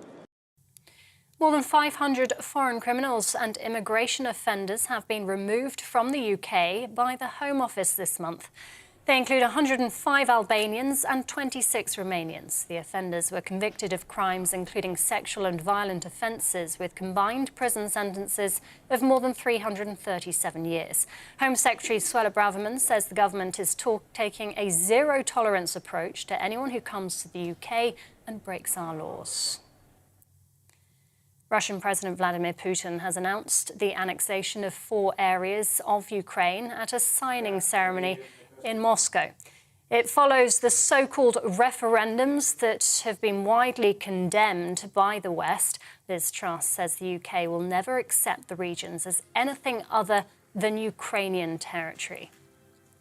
Well, one of those regions is Zaporizhia. Ukraine says at least 23 people have been killed and 28 wounded in a Russian missile strike on the southern city. A crater can be seen where the missile hit overnight. It's understood it struck a civilian convoy. Russia denies deliberately targeting civilians. An inquest has concluded that the death of Molly Russell was caused by an act of self-harm, while the schoolgirl suffered from depression and the negative effects of online content. The coroner found the 14-year-old had been a frequent user of Instagram and Pinterest, viewing thousands of posts related to depression, self-harm or suicide. Coroner Andrew Walker said algorithms meant she was exposed to further images she hadn't requested. The NSPCC has condemned the abject failure of both platforms to protect Molly. A spokeswoman for Meta said they would continue to work to ensure they offer the best possible protection and support for teens. Molly's father, Ian Russell, says the government must take action. It's time the toxic corporate culture at the heart of the world's biggest social media platform changed. It's time for the government's online safety bill to urgently deliver its long-promised legislation. It's time to protect our innocent young people instead of allowing platforms to prioritise their profits by by monetising the misery of young people. And the Royal Mint has unveiled the new 50p piece featuring the face of King Charles. The coin will enter circulation by the end of the year, replacing those featuring his mother, the late Queen. In keeping with tradition, the King's portrait faces the left, the opposite direction to Queen Elizabeth II. A range of memorial coins is being released on Monday to commemorate her life and legacy. This is GB News. We'll bring you more as it happens now, though. It's back to Alistair.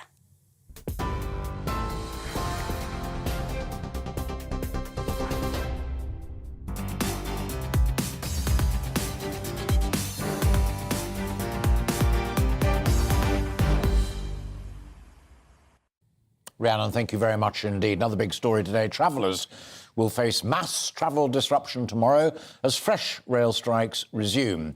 Members of the RMT Union, Rail Maritime and Transport Union, that's the train drivers' union, ASLEF, no, it's not the train drivers' union. ASLEF is the train drivers' union, and also TSSA, who are the clerical staff, all of them walking out in long-running disputes over pay, jobs and working conditions. With only 1 in 9 trains expected to run tomorrow, the train companies are warning passengers to only travel by rail if, quotes, absolutely necessary. So there we are. It is happening across the spectrum. We're joined now by Eddie Dempsey, who is the Senior Assistant General Secretary of the Rail, Maritime and Transport Workers Union, the RMT. I tell you what I don't understand. You're an experienced trade union leader. Why is this thing not being simply brought to a head? It's drip feed, bit of this, bit of that, threats in the background, disrupt the London Marathon, the rest of it. You've got to the point where either you're going to do it or you're not. Well, thanks for having us on, Alistair. Do what? What do you mean we're going to do it? Do what? What are you saying we're going to do? You're going to disrupt this weekend, and then there are some more dates where you'll be disruptive again later on if there aren't talks. Why don't you just stop? Have a strike, full stop. You mean go on an all-out strike? Yeah. Well, because our members lose wages when they go on strike. If we went on an all-out strike... Well, that's the price of taking industrial action, Eddie. That's the price of taking industrial action. My point is, from all of the emails and messages that we've been getting from our listeners and viewers, and I can assure you there are a lot of them, whether they have sympathy with you or, I was talking earlier on to the Communications Workers Union, it's the drip feed, the partial disruption of people's lives that makes them so angry. Have done with it. Just stop completely until you either get what you want or cave in. Well, it doesn't work like that, Alistair, because the employers that we're in dispute with, they're being underwritten by you and everyone else, the taxpayers, for any losses they incur during strike days. So you've got one half of the people who are in dispute losing money in a strike, and you've got the other half of the people making all the profits, they're being underwritten for any losses by the taxpayer. So what we need is a change in political direction, and that's why we're joining with the CWU and other trade unions on the 1st, and that's why the Enough is Enough campaign has launched 50 protests across Great Britain, because we need a complete change in direction in this country. Does it surprise you that I know the RMT is not affiliated to the Labour Party, and that's a very important distinction to make, but you know it, but folk listening to our conversation may not know it. The others perhaps are. That Labour, the Labour leader, who was prepared to address almost every other issue on the spectrum that's affecting ordinary folk, including your members right now, was not prepared to come all out in support of either you or the communication workers. Isn't that what the Labour Party is supposed to exist for?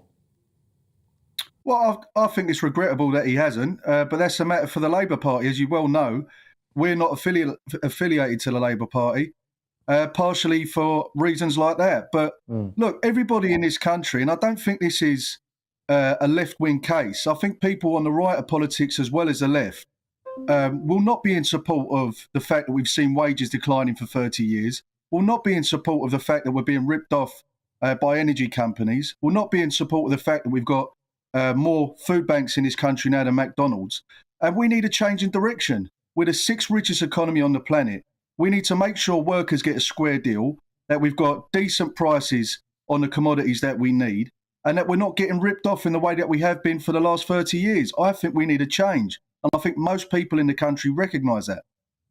The big problem that you have, I guess, and it less so with the communication workers, and I was talking to Dave earlier on, Dave Ward, is that if you guys stop working, then you stop all sorts of other people working. They have no choice in it. Who normally commute, they've then got to either walk to work if it's near enough, or get in the car, or find some other way of doing it. By exercising your legal right to take industrial action, you're stopping other people from having the right to go to work. That's a pretty tricky one to sell to Joe and Joanna Public, isn't it, Eddie? Well, I don't think so, because I'm more interested in about what happens to people when they get to work. Some people find it hard in a strike day, but everybody in this country is finding it hard. We have got taxpayer subsidies for people who are in work poverty because employers are not paying wages that are enough for people to live on. And that's why you had the National Association of Landlords calling for increases in housing benefits. Sure. We're subsidising low pay in this country. It should be down to the employers to pay decent wages. And I think it's got to be down to the British government to provide a basic standard of living on the sixth richest economy in the planet. Can I ask you one final question, Eddie, if I may? And that is, and I have followed this as closely as I can amongst all sorts of other stuff, but there was an interesting point that when Liz Truss became Prime Minister and Grant Shapps was put out of office and Anne-Marie Trevelyan came in, one of the first things that she did was to make contact with your side of the negotiating table. Has that come to nothing, or is it pending all of the arguments and talks that are going on about the value of the pound and interest rates and the rest of it? Because, I don't hold a candle for you or for Anne-Marie, but it did seem to me as an objective observer that at least she tried to make a fresh start. Well, it's early days yet, and as you can see, the government are preoccupied with all kinds of issues, the new Prime Minister and the new Chancellor. But there has been a change. So we met with the new Minister, Anne-Marie Trevelyan. We haven't seen the same rhetoric and crazy statements being made to the press that we saw under Shapps. If you say good morning to a railway worker, the railway stops until everyone has a break. We haven't seen any of that kind of nonsense coming out of the ministry so far. And my General Secretary met with her and had a very straightforward introductory meeting, which was positive. Now, that's a good start. But what we need is this government to unlock the negotiations now. Yeah. Because bearing in mind, we're operating under extreme budget cuts, underwriting with taxpayers' money losses from strike action. We're seeing the directors in our companies all benefiting from tax cuts and the rest of it. What we need is a change in direction. We need people to be reasonably looked after in this cost of living crisis, bearing in mind lots of them have been in a pay freeze now for 3 years, having worked through the health emergency. All so right, we're not Eddie, asking for the world on a plate. We're asking for the very basic you would expect in an economy such as the one we've got. Eddie Dempsey, we have to park it there. Good to talk to you genuinely and for putting your side of the argument very clearly. And let's end on a positive note, both of us, and let's hope that when things are calmer in the city and elsewhere, that maybe Anne-Marie Trevelyan can pick up the phone again and for goodness sakes, try and get this thing sorted out for both sides. Eddie Dempsey there, the Assistant General Secretary of the RMT. Good to talk to you. Thank you very much indeed. As you will know, if you've been watching for the last couple of hours, Russia's President Vladimir Putin has been holding a signing ceremony in the Grand Kremlin Palace, where he has, he hasn't annexed them in the Grand Kremlin in Ukraine. He's annexed 4 more areas. Today was a big, important speech, but it was also a very grand signing ceremony. There are the regions there along the eastern borders of Ukraine and Russia. Crimea in pink, if you're watching there. And if you're listening on radio, we've got the 4 areas from Luhansk up in the north down to Kherson in the south, and then Crimea there as well. Moscow now claiming that they've all signed up, the 4 of them, to be a part of Russia. Crimea, they just popped in and took it back in 2014, saying that was that. More importantly, he made this big speech, as I said, and Vladimir Putin said, Kyiv, the government in Ukraine, should respect the will of the people. Take that as you will. We will defend our land with all means. We will work to increase security in these new regions. Our brothers and sisters in Ukraine are now part of one people. That's what he said in the last half hour. Let's talk about it all now with Robert Clark, who is the Director of the Defence and Security Unit at Civitas, a highly regarded and respected think tank. The one thing that struck me about this, Robert, is that there was a literally chilling logic to it. The premise is deeply dubious, i.e. the referenda, but after that it's clear. They're back home, they're ours, and we will defend them by all means necessary. That's terrifying stuff. Good afternoon, Alistair. I think the rhetoric was interesting for how sort of bombastic and sort of sensationalist it was, even for President Putin. When we consider some of the language that he used in this speech, it's certainly relatively terrifying.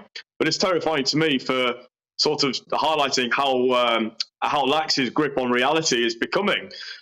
For example, describing these areas now as permanent areas of Russian citizens.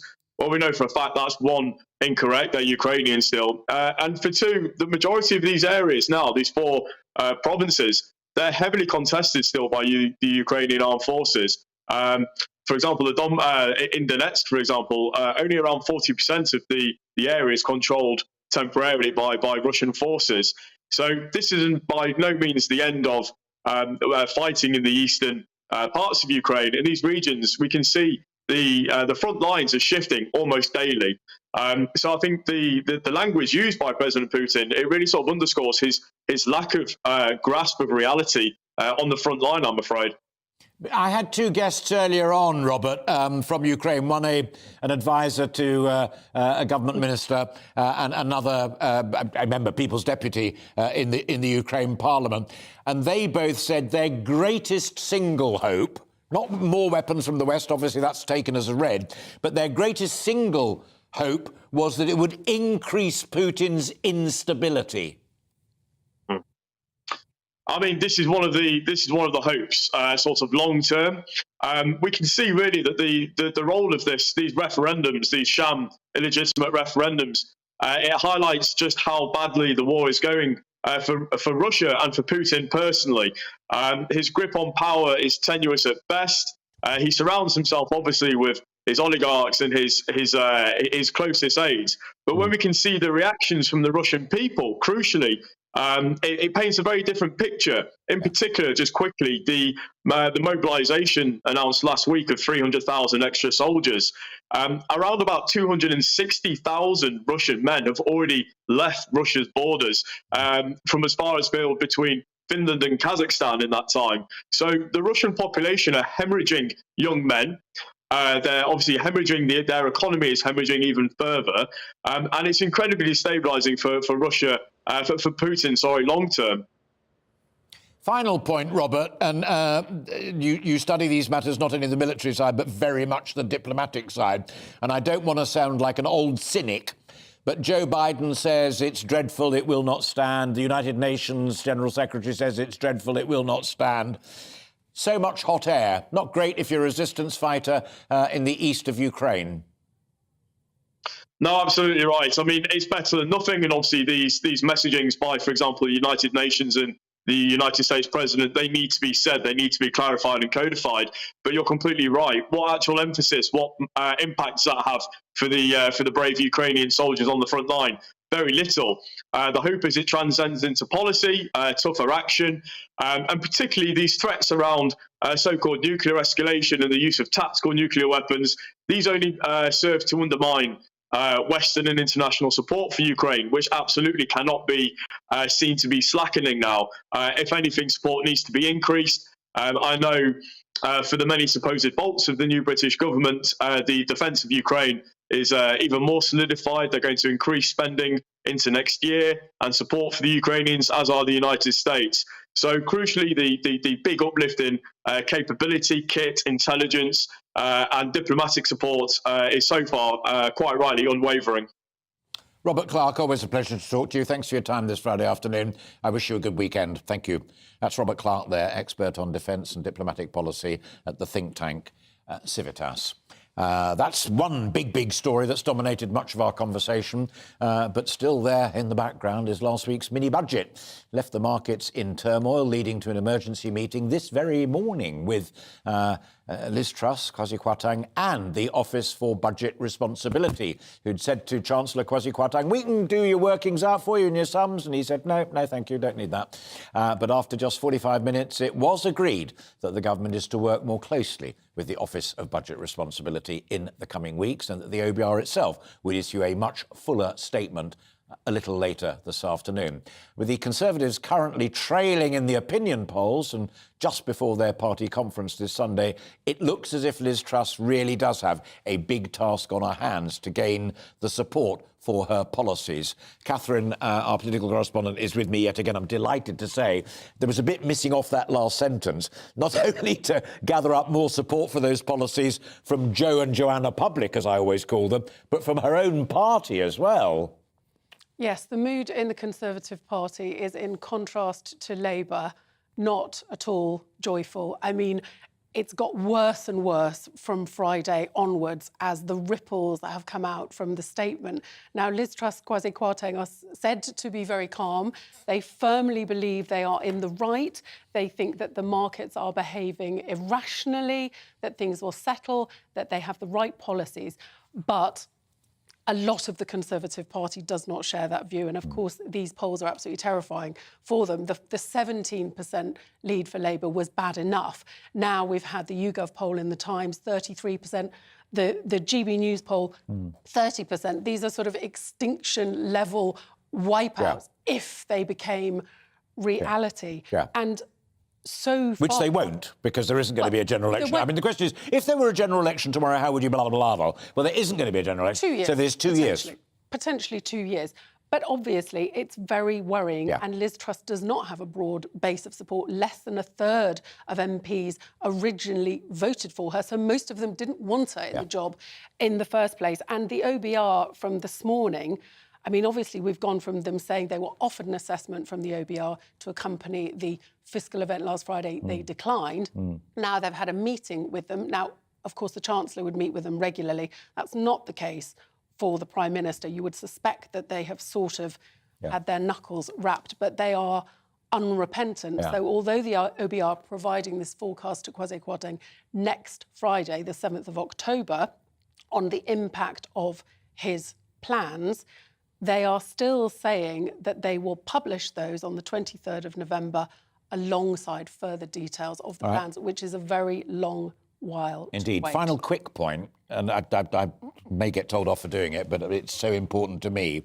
In terms of the critics, you can have people on the fringes attacking the Chancellor and the Prime Minister from within the Tory ranks, but when George Freeman, one of the brighter policy wonks on the backbenches of the Conservative Party, and Julian Smith, former Northern Ireland Secretary and former Chief Whip, are in the ranks of the critics, if I was a party manager, I'd be nervous. Yes, absolutely. This is coming from lots of different areas within the party. And also, it's getting harder all the time. Goodness me. Interesting times, as the Chinese haunt us with... it's an insult or it's a warning. May you live in interesting times. Catherine, always a pleasure. Whenever you leave the studio and go and hit the phones, you always come back with gold dust. Thank you very much indeed. Look forward to talking to you again later on. You're watching and listening to Catherine and me, Alistair Stewart, here on GBNews TV and radio. Time is 2:25. We're here for another 35 minutes. And in that time, we'll be discussing the new royal coin. Not what it's worth, just how beautiful it is as a piece of work, of course, with the image of the King, Charles, replacing that of his mum, our late Queen. But first, a quick break.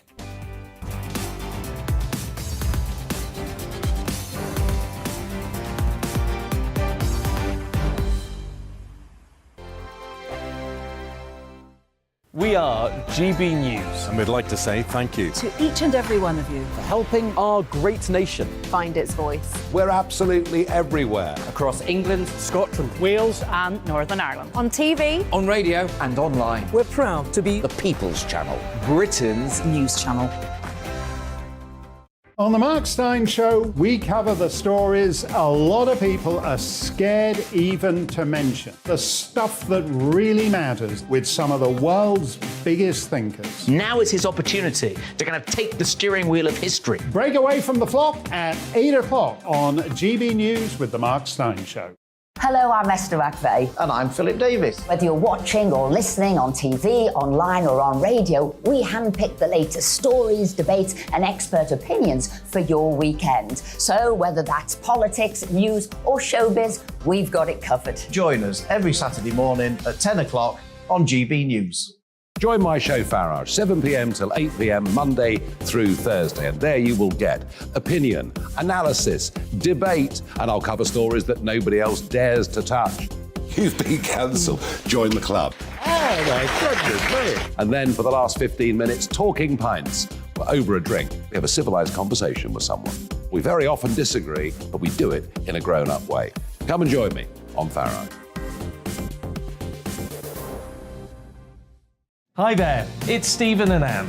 At breakfast from 6 a.m, you'll always be caught up with everything you need to know, the latest headlines, opinions and debates. We'll bring you the good news and the bad, but most of all, we're here for you. Remember, send in your views and let us know what you would like us to talk about. That's because we're your news channel. And every morning at 6 a.m, it's breakfast on GB News.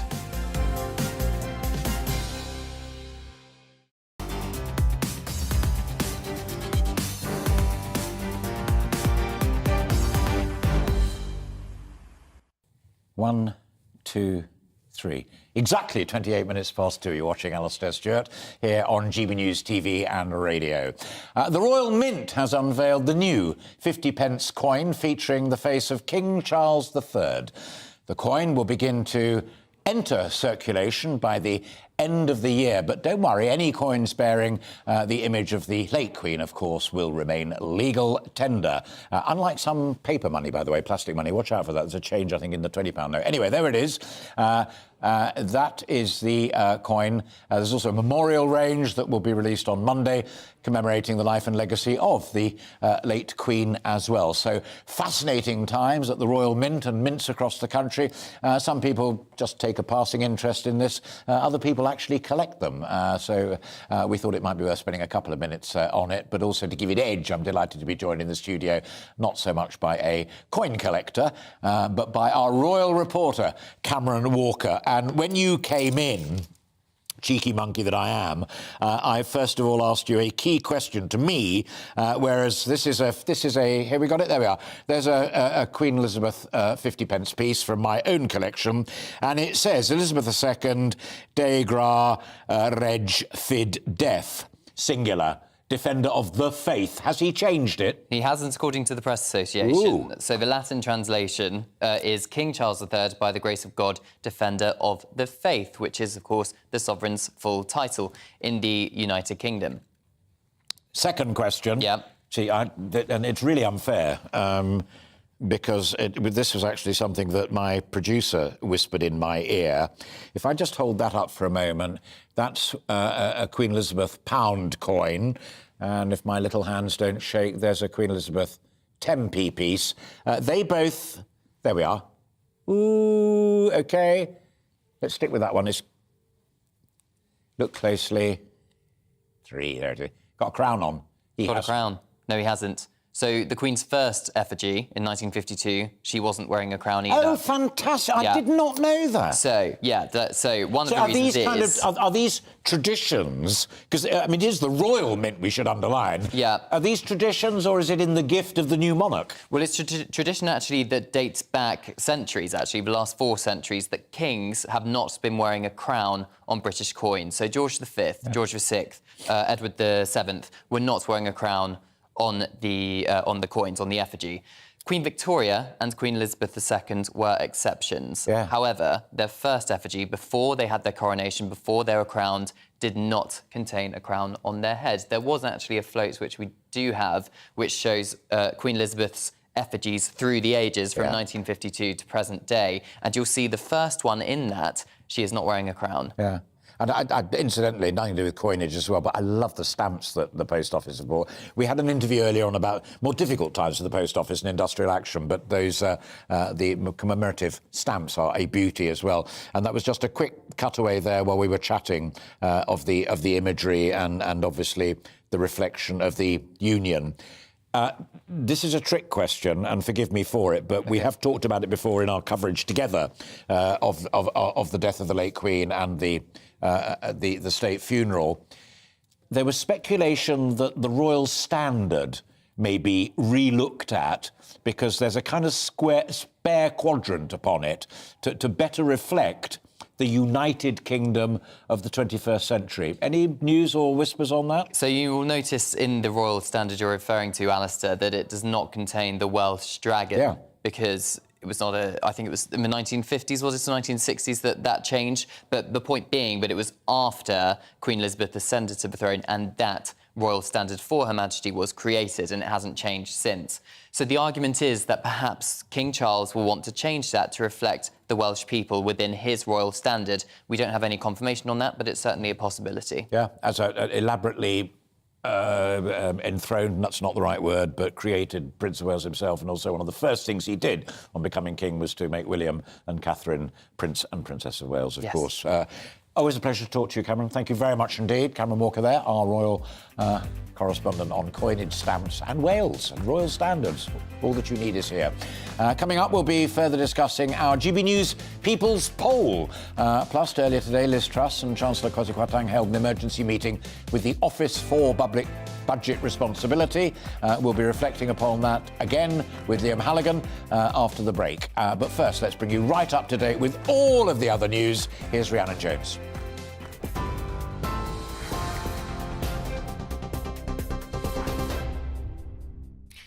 Alistair, thank you. It's 2:33, your top stories from the GB newsroom. The Office for Budget Responsibility says it'll deliver its initial forecast on the impact of the government's policies on October the 7th. It follows a meeting with the Prime Minister and Chancellor attempting to reassure financial markets. Liz Truss and Kwasi Kwarteng are facing criticism amid rising mortgage bills and instability after last Friday's mini-budget. Richard Hughes is the chair of the Office for Budget Responsibility. We saw the Prime Minister and Chancellor. We talked about the economic and fiscal outlook. We're going to be providing the Chancellor with an update of our forecast next Friday, and we'll set up a timetable for our forecast process next week. So it might be brought forward from the 23rd of November? No further comment than that. Thank you. And did you find her receptive to what you were saying? Did you find them receptive? Were they helpful? We'll be putting out a statement later on today. Thank you. Russian President Vladimir Putin has announced the annexation of 4 areas of Ukraine. It's been condemned by the UN as a dangerous escalation and jeopardizing peace. So-called referendums were held in the occupied regions, which President Zelensky has called illegal. He made a plea to Russian soldiers to stop fighting in the area. Liz Truss says the UK will never accept the regions as anything other than Ukrainian territory. Bones believed to be the potential remains of Keith Bennett, a victim of Ian Brady and Myra Hindley, have been found in a remote location on the Saddleworth Moors. They were discovered in the Peak District by an author researching Bennett's murder. Greater Manchester Police says it's far too early to be certain whether they are human remains. Brady and Hindley murdered 5 children in the mid-1960s. The couple have since died. An inquest has concluded that the death of Molly Russell was caused by an act of self-harm, while the schoolgirl suffered from depression and the negative effects of online content. The coroner found that the 14-year-old had been a frequent user of Instagram and Pinterest, viewing thousands of posts related to self-harm or suicide. Coroner Andrew Walker said algorithms meant she was exposed to further images she hadn't requested. It's time the toxic corporate culture at the heart of the world's biggest social media platform changed. It's time for the government's online safety bill to urgently deliver its long-promised legislation. It's time to protect our innocent young people instead of allowing platforms to prioritise their profits by monetising the misery of young people. Ian Russell, Molly's father, speaking there earlier. TV, online and DAB Plus radio, this is GB News. Don't go anywhere, Alistair. We'll be back in just a moment.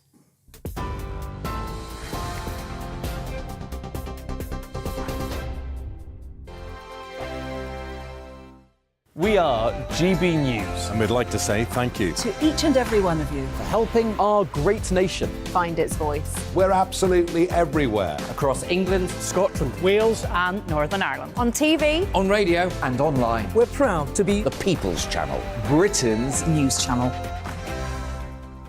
On the Mark Steyn Show, we cover the stories a lot of people are scared even to mention. The stuff that really matters with some of the world's biggest thinkers. Now is his opportunity to kind of take the steering wheel of history. Break away from the flock at 8 o'clock on GB News with the Mark Steyn Show. Hello, I'm Esther McVeigh. And I'm Philip Davis. Whether you're watching or listening on TV, online or on radio, we handpick the latest stories, debates and expert opinions for your weekend. So whether that's politics, news or showbiz, we've got it covered. Join us every Saturday morning at 10 o'clock on GB News.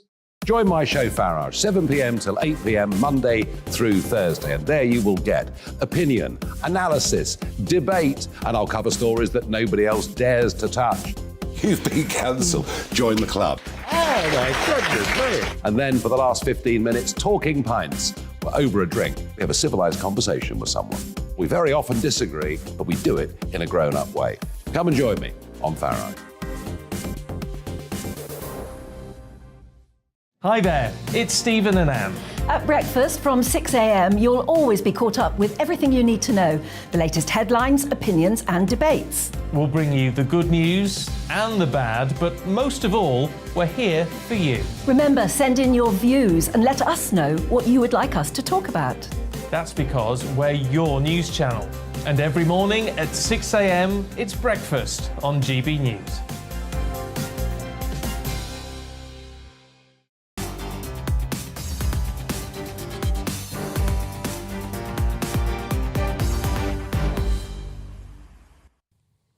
Twenty-two minutes to 3. You're watching Alistair Stewart here on GB News TV and radio. It's time for this week's GB News People's Poll.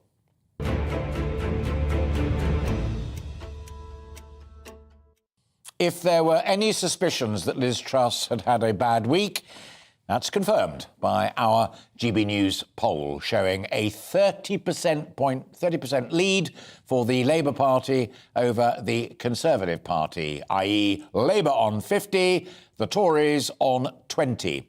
More significantly, perhaps, that's grown from only a 12 percentage point lead last Friday. It also follows a pattern of polls right across the spectrum. There's also some good news for Sir Keir Starmer in there on the all-important perception of economic management and competence. Only 10% say a Conservative government led by Liz Truss would be the best for the economy, contrasting with 39% for Labour and Sir Keir Starmer. I am delighted to be joined in the studio now by GB News polling analyst David Cowling. Pick up a line I mentioned there halfway through, which is crucial, and that is people talk about rogue polls and one-offs and other. This is the pattern now. It is, and if it persists, we're in sort of carnage territory. Often when you get a poll that is out of line, then you think, oh, well, maybe it's an outlier, but this isn't. In August, which must for the Conservatives seem like a lifetime away, just last month, the average Labour lead was 9% in 23 polls. So for the last 6 polls in the last few days, Labour leads 21%, 17%, 33%, 19%, 30%, 20%. I mean, you said earlier in the earlier segment, and quite rightly, that, you know, we haven't got a general election tomorrow. Of course, that's true. But nevertheless, this sort of shift is quite dramatic. Well, it is, but also historically, and you and I have literally known each other for decades doing this kind of stuff before, you get to a point with polling sometimes where it becomes a self-fulfilling prophecy. It becomes almost ingrained. It's not to do with mathematics, opinion people, and phoning you up or online, or even in the old days of a clipboard. It becomes part of the political DNA. Are we there yet? I think we're on. Yes, I think we probably are. I mean, I think you get to a point with certain politicians where you've lost it, so to speak, and if you change water into wine, people would condemn you for getting the wrong vintage. That you actually get into a situation where virtually nothing you can do can turn it round. Now, it might be said, oh, well, this is just recent, but these are positively seismic. And if I could take you back just quickly to 30 years ago to this very month, of course, we had Black Wednesday in 1992. Now, in April of 1992, the Conservatives had won an unexpected victory. In September of that year, we left the European exchange rate mechanism, as you know, and it cost us, it was run on the pound, it cost us anything between £12 billion. Now, before that happened, that Black Wednesday on the 16th of September 1992, Labour and the Conservatives were broadly neck and neck. And 8 weeks later, Labour had leads of 23%. And in no poll following that period, in the next 4 years, did the Conservatives have a lead over Labour, and it led to 1997, which was an absolute slaughterhouse. It's a brilliant analogy, and therefore I didn't butt in at all. But I can remember Norman Lamont, and I can remember wearing young Dave Cameron in the background as a special advisor. And it was about the value of pound, it was about inflation, and it was about mortgages. Ding, ding, ding. I can remember sitting, if I could dare mention it, at ITN. I'm very sorry to say this, 30 years ago. We were married, we just got our mortgage, and I stood there and they had the screens, and it went up, I think, 9 points in one day. It went up 4 points in the morning and 5. And I just stood there and I burst out laughing, thinking, how on earth can we pay this? Yeah, let me butt in just to folk listening to our conversation on radio. Those on telly can see it clearly. But this is you sitting there, and I was doing the same with Sally, worrying about can we afford it. 41% in our poll, when asked, said, how concerned, if at all, are you about your ability to pay your mortgage in the months ahead? Nearly half are very concerned, add in slightly concerned, and you've got the best part of 2/3. You're absolutely right. And the Conservative ace up their sleeve, historically, has always been the economy. Labour, yes, people would trust them on the NHS, they trust them on education, they trust them on unemployment, but the Conservatives could always deliver this card which says that when it comes down to it, ladies and gentlemen, who do you really trust to run the economy? And that's, in a sense, what's so devastating about the People's Poll, which you quoted, you know, trust best to handle the economy, 10% the Conservatives, 39% Labour. Now, still over half of people don't manage to choose, but those figures are devastating, I think. My final point back to you, if I may, and I wasn't going to say that all the polls suggested that Neil Kinnock was going to win in 92, but didn't, and John Major did against the odds. But I repeat to you as a pollster, you're not a politician, although you know that world very well, but you are a pollster. We still have to have the effect of the reversal of the increases in national insurance come through to our pay packets. We're then going to get the impact of a 1% cut. Forget the fat cats for a moment. A 1% cut in the basic rate of income tax. There are things, and then some more money coming in to help us, nowhere near enough, but help us pay our energy bills. My wallet's going to look very different. Everyone out there listening's wallet is going to look very different within 3, 6, let alone 12 months.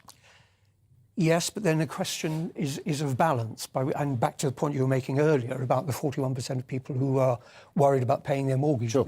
The big question for the Conservatives is whether those benefits, and hallelujah that they're coming to all of us, but are they going to be overwhelmed by this tidal wave of implications from the collapse of the pound and all the other costs? Yeah, and those mortgage rates will be 4% or more for the foreseeable future. They ain't going back to 1.5%. David, it's always a pleasure. Thank you for breaking into your Friday to talk with us as our resident pollster, but I hope you and the family have a lovely weekend as well. Thank you very much indeed. David Cowling there. Now, in the last hour, it is one of those days where there have been some really remarkable things happening in London, in Whitehall, but also in Moscow. But in the last hour, Ian Russell, the father of 14-year-old Molly, who took her own life, gave a statement in which he asked what we make the online world a place that prioritises the safety and well-being of young people over the money that can be made from them. What can we do to bring that about, he said. The Labour Party are calling on the government to bring forward the delayed online safety bill at the earliest opportunity following the conclusion of the inquest into the death of Molly Russell. Well, that policy issue is a very broad, detailed one that undoubtedly needs much, much more debate. What requires very little debate is the reaction to the coroner's findings on the death of Molly Russell. They were truly extraordinary, and they were heard by GB News London reporter Alice Porter, who joins me now live to reflect upon them from High Barnet, North London, where the press conference with the family has also recently taken place. I don't know what order was in your mind, Alice, but I was so moved by what you said earlier, reflecting upon what the coroner had said. Share those thoughts with us first, and then your thoughts on what the family have said, not least Ian. Yes, absolutely. Well, the family have very much welcomed the striking conclusion from the coroner, who said it wouldn't be safe to conclude that Molly Russell had died as a result of suicide. Instead said she died from an act of self-harm while suffering from depression and the negative effects of online content. This is really quite a monumental thing for our coroner to say, and was enormously welcomed by the family. And we've just come, as you were saying there, from the press conference which was taking place behind me, which actually ended very emotionally, actually, from Ian Russell, who got quite teary and said, "Thank you first and foremost really to Molly for being my daughter." And it really did get a lump in your throat, because at the heart of this is a family who have been fighting for justice, fighting for 5 years for this inquest. But there was also, whilst there was I think a degree of, I wouldn't want to use the word celebration, but I suppose welcoming the conclusion from the coroner, there was also quite a stinging criticism of Meta in particular, and that's the company behind Instagram, who had throughout this inquest maintained that Instagram is safe and safe for young users. And Ian Russell had just said in this press conference, if this demented trail of life-sucking content was safe, my daughter Molly would probably still be alive. So here's what he had to say a little bit earlier. For Molly's sake, let's make the online world a place that prioritises the safety and well-being of young people over the money that can be made from them.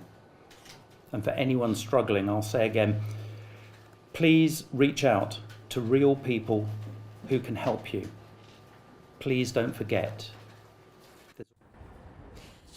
That was Ian Russell, the father of Molly Russell, speaking there. Now, the question is, what is going to happen now? Well, the NSPCC, they have released a statement saying that today's ruling should send shockwaves through Silicon Valley, and a little bit closer to home, it could have profound consequences in the UK. As you were just saying earlier there, we have the online safety bill, which is due to be coming back to Parliament imminently, something that Labour are really much putting a lot of pressure on the government to bring that back to Parliament. Now, Ian Russell has very much thrown his weight behind this, and I think the timing of this is going to be very significant. To have had the coroner, who will be writing to the government, writing to Ofcom, who will be writing to Pinterest and Instagram, and will be releasing a report in the very weeks leading up to when we're expecting the online safety bill to come back to Parliament, could have enormous consequences politically, but obviously more than anything else for the family who have campaigned so hard for this moment.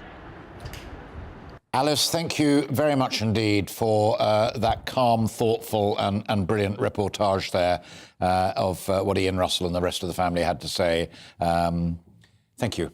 That's Alice Porter there, our London correspondent. And just in passing, those kinds of stories are never easy for reporters to do, where you're listening to a father who's lost his daughter, who is telling it like it is. Her job is to tell you what he said, and if I may say so, I thought she did it rather well. Now, as Alice said there in passing, the NSPCC, National Society for the Prevention of Cruelty to Children, is one of the leading charities working in the world of protecting children, and they have condemned, and I quote, the abject failure of social media companies Pinterest and Meta, the owners that Alice referred to in her report, to protect Molly. The policy and regulatory manager at the NSPCC, Richard Collard, joins me now. Richard, good to see you. Alice also said that this ruling from the coroner, this is Ian Russell speaking, should send shockwaves across Silicon Valley, that part of California where all of these clever online people work and operate. Should it also send shockwaves through the Department of Culture and Social Media and Sport and the Home Office? It really should. I mean, this is a really important moment. Firstly, for the family of Molly Russell, Ian and co, they have done a really good job of holding these companies to account, and they've been waiting too long for the answers they needed to hear today. But what we've heard from the coroner is that social media companies have directly played a role in the death of a child, and we need to make sure that this doesn't happen again. We've seen Molly receive content that shouldn't be received by any child. This is content that has promoted self-harm, that has glorified suicide, and this has been bombarded to her through notifications, through emails. And we need to make sure this doesn't happen again. We need to make sure that Richard, let me stop you there, because that is an absolutely, I was going to say vital point, and I do mean it actually, life and death point, is that this wasn't Molly, bless her heart, just wandering around thinking, oh, I wonder what happens if I do this, I wonder what happens if I look at that. This was an algorithm, a complex mathematical formula that identified her as vulnerable and directly sent her stuff to look at. Definitely. If we go back to basics, these companies, their business model is advertisement. And the way that they get as much advertisement revenue as possible is by keeping people on their screens for as long as possible. And if they realise that a person is scrolling through their screen and staying longer on content like suicide content, like self-harm content, they continue to bombard that person with that content. This was something that they couldn't get away from.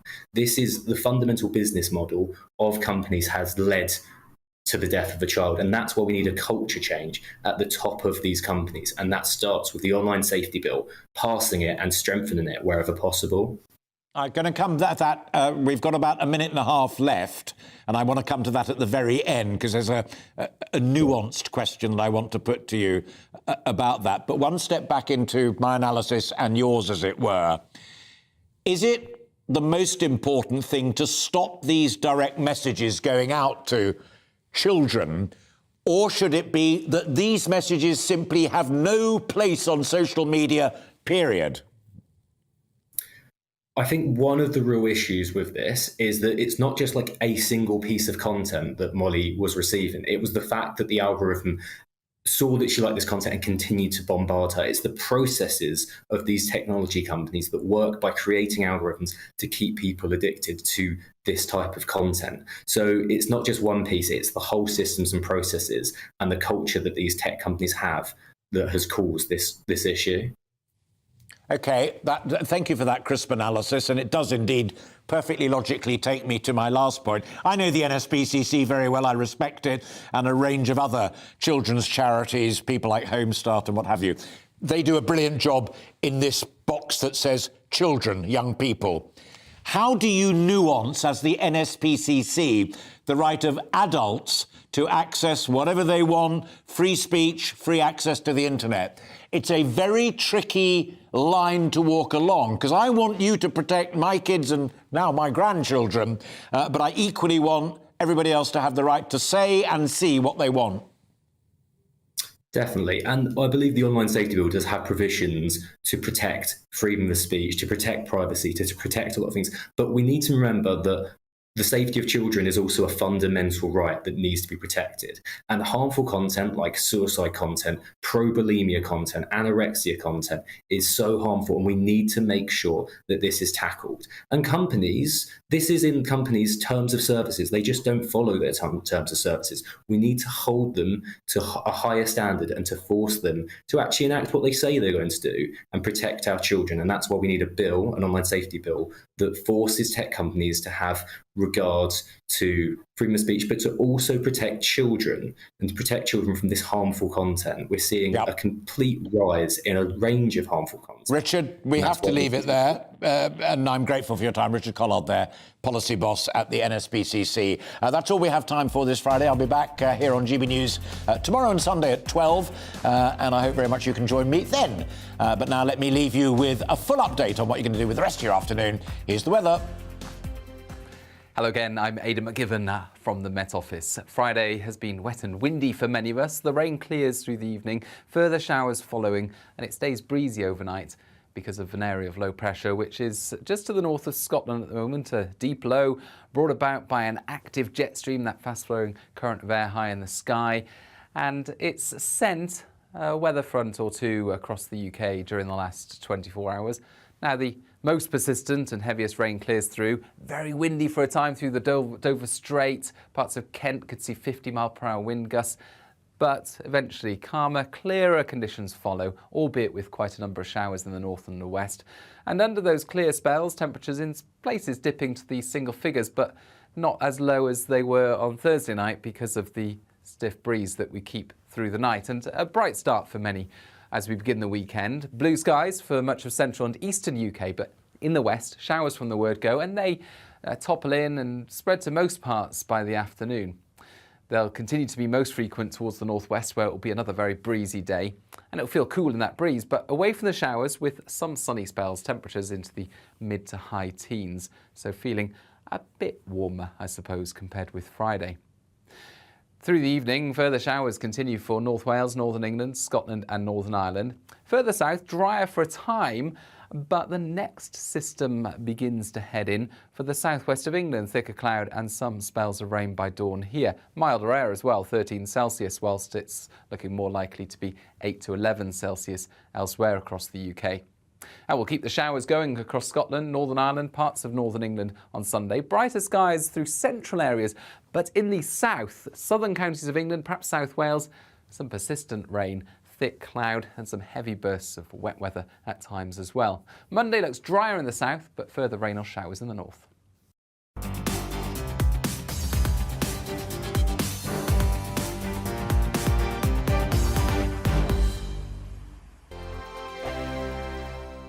We are GB News. And we'd like to say thank you To each and every one of you. for helping our great nation. Find its voice. We're absolutely everywhere. Across England, Scotland, Wales and Northern Ireland. On TV, on radio and online. We're proud to be The People's Channel. Britain's news channel. On the Mark Steyn Show, we cover the stories a lot of people are scared even to mention. The stuff that really matters with some of the world's biggest thinkers. Now is his opportunity to kind of take the steering wheel of history. Break away from the flock at 8 o'clock on GB News with the Mark Steyn Show.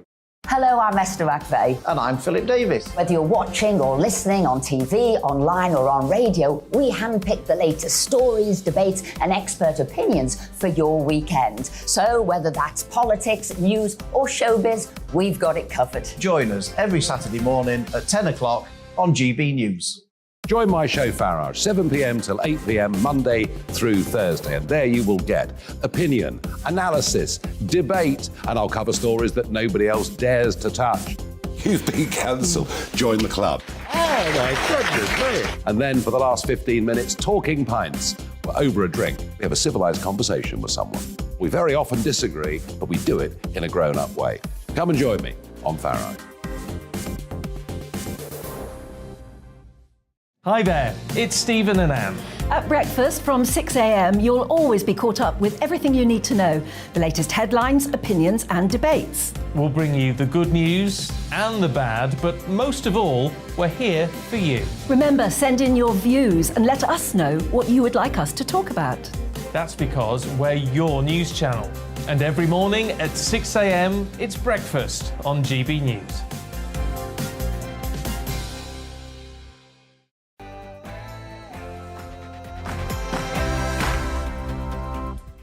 Hello and welcome to The Briefing, your afternoon fix of all the latest political news, debate and analysis.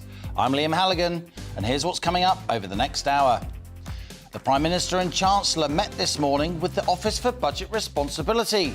Following their meeting, the OBR have said they will deliver an independent forecast of the government's controversial economic plan. Plus, schoolgirl Molly Russell died by self-harm while suffering from depressing and negative effects of online content, the coroners found. Our reporter Alice Porter has the latest on that story. And reports suggest the majority of people aren't saving enough for their retirement. Surprise, surprise. So MPs are urging the government to draw up plans to introduce higher minimum contribution rates in the future. And Nazanin Zaghari-Ratcliffe posted a video where she cuts her hair in support of Iran protests. We'll look at the role of women in Iranian society and how the murder of Masha Amini has sparked anti-government protests in the country and outside of it, including here in the UK.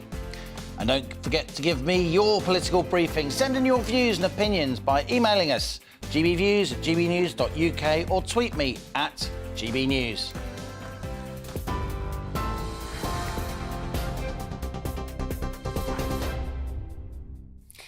Good afternoon, it's 1 minute past 3. I'm Rhiannon Jones in the GB newsroom. The Office for Budget Responsibility says it'll deliver its initial forecast on the impact of the government's policies on October the 7th. It follows a meeting this morning with the Prime Minister and Chancellor in an attempt to reassure financial markets. Liz Truss and Kwasi Kwarteng have faced criticism amid rising mortgage bills and instability after last Friday's mini-budget announcement. Richard Hughes is the chair of the Office for Budget Responsibility.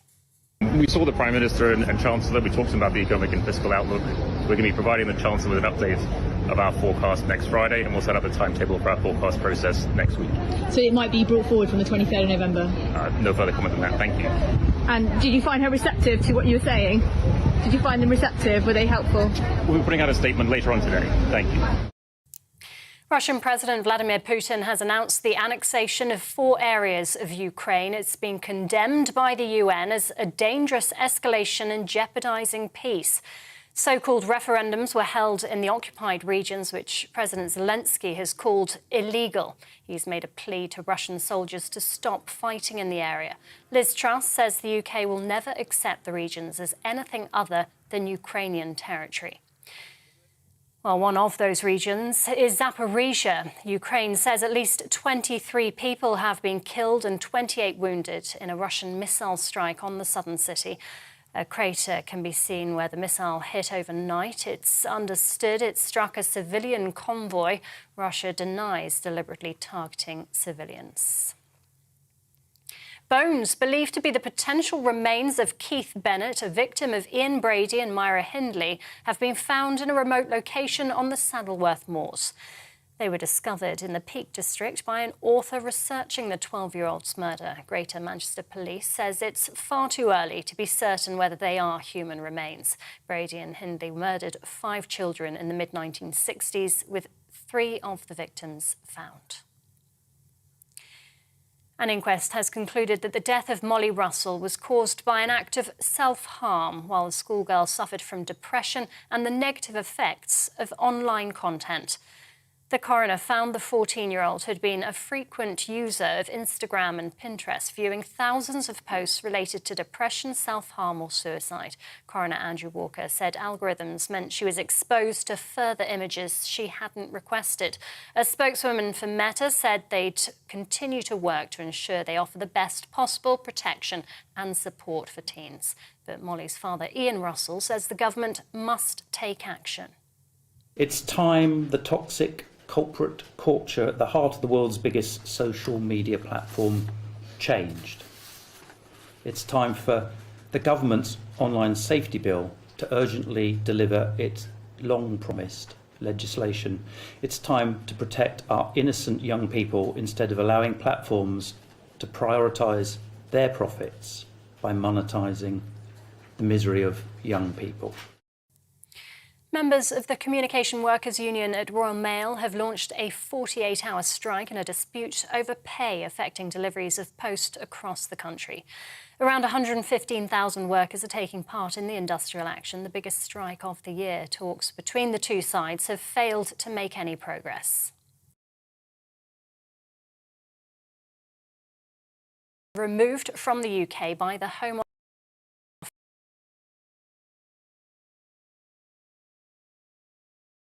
convicted of crimes and violent offences with combined prison sentences of more than 337 years. Home Secretary Suella Braverman says the government is taking a zero-tolerance approach to anyone who comes to the UK and breaks our laws.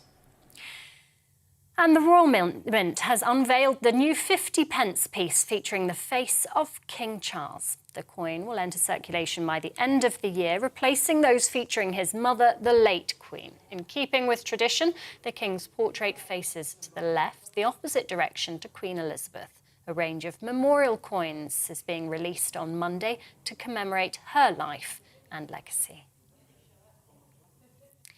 This is GB News. We'll bring you more as it happens now, though. Let's return to the briefing with Liam.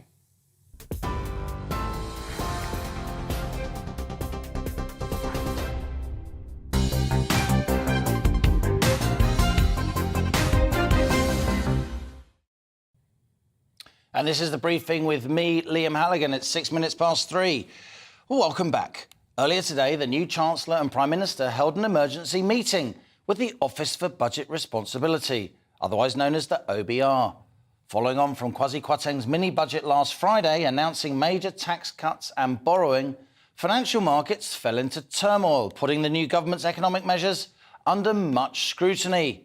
But unusually, this meeting with the OBR lasted just 45 minutes, from which the government announced it will work closely with the institution during the coming weeks, with analysis due to be published at the medium-term fiscal announcement, but not until the 23rd of November. Well, I'm joined now by our political reporter, Catherine Forster. Catherine, we're coming to the end of this week, a week on from the mini-budget. It must be said financial markets are now much calmer, but ahead of Conservative Party conference in Birmingham, which starts on Sunday, are the political markets calm? I think we can safely say that some Conservative MPs are anything but calm. I mean, the 17-point lead in the poll earlier in the week was bad enough. Now we've had the GB News poll, 30% Labour ahead, 33% for the Times YouGov poll. This would be, OK, we are 2 and a bit years from a general election, probably. It's wipeout territory, isn't it? It is extinction level, isn't it? It's all of them without a job. So they are deeply, deeply unhappy. Yes, the poll... Let's just have a look at that graphic for people who are listening to us on the radio. So Labour at 50%. If there were to be a general election tomorrow, which party would you vote for? And then Conservatives at 20%. There's that 30-point lead you were talking about, Catherine. The Lib Dems at 9% and the SNP on 5%. That's according to people polling for GB News. Is there any sense that there's blood in the water? I mean, at the Labour Party conference last week, as financial markets were tanking, I was getting WhatsApp messages from Tory MPs. I can hardly believe I'm saying this, talking about letters going in to Sir Graham Brady. Could the Tories put the country through another psychodrama leadership contest? I think at the moment, and it's astonishing, isn't it? She's only been Prime Minister 3 and a bit weeks. The only reason they haven't hit the threshold, or not many letters are being sent in, is because they've just got rid of a Prime Minister. They've literally just got rid of Boris Johnson. They've now had 4 Prime Ministers since 2016. They've had 6 Chancellors. But these polls are dreadful, and Conservative MPs are ranging from concerned to beside themselves and very, very angry. But there doesn't seem to be much acknowledgement beyond Kwasi Kwarteng writing to them saying we all need to pull together, we're a team, I'm listening, of any change in direction. This meeting with the OBR this morning, Mel Stride, chairman of the Treasury Select Committee, had said there's going to be a very difficult conversation, there needs to be a rethink. There's no evidence of that, because apparently Liz Truss and Kwarteng are still really rather calm, because they are absolutely convinced that they have the answers, their plan for growth is the right one, that the markets are overreacting and they need to ride this out. But so we've heard today that he will be presented with the OBR's forecast next Friday. But nothing to say that that will be published. They're still saying that will be made available on the 23rd of November, along with his plans for supply-side reforms. That is a very, very long time from now. Those supply-side reforms, of course, they're the magic potion for growth, according to Trussonomics, if you like. That's the deregulations, tweaking planning laws, maybe changing immigration rules slightly to get more skilled people to come to this country, all of which will be very, very controversial or difficult to get through. It strikes me, as you say, Catherine, that Truss and Kwarteng, and it really was a double act, this mini-budget. I think it'd be difficult for her to get rid of him and say it's all his fault, because it was very much presented as a kind of joint package between number 10 and number 11. But they're doubling down, aren't they? During her interviews yesterday, Liz Truss talked to a lot of regional journalists. She got a bit of a hammering in some senses, but she didn't retreat at all. She said these tax cuts are right. We're pressing ahead. We will get growth. This plan will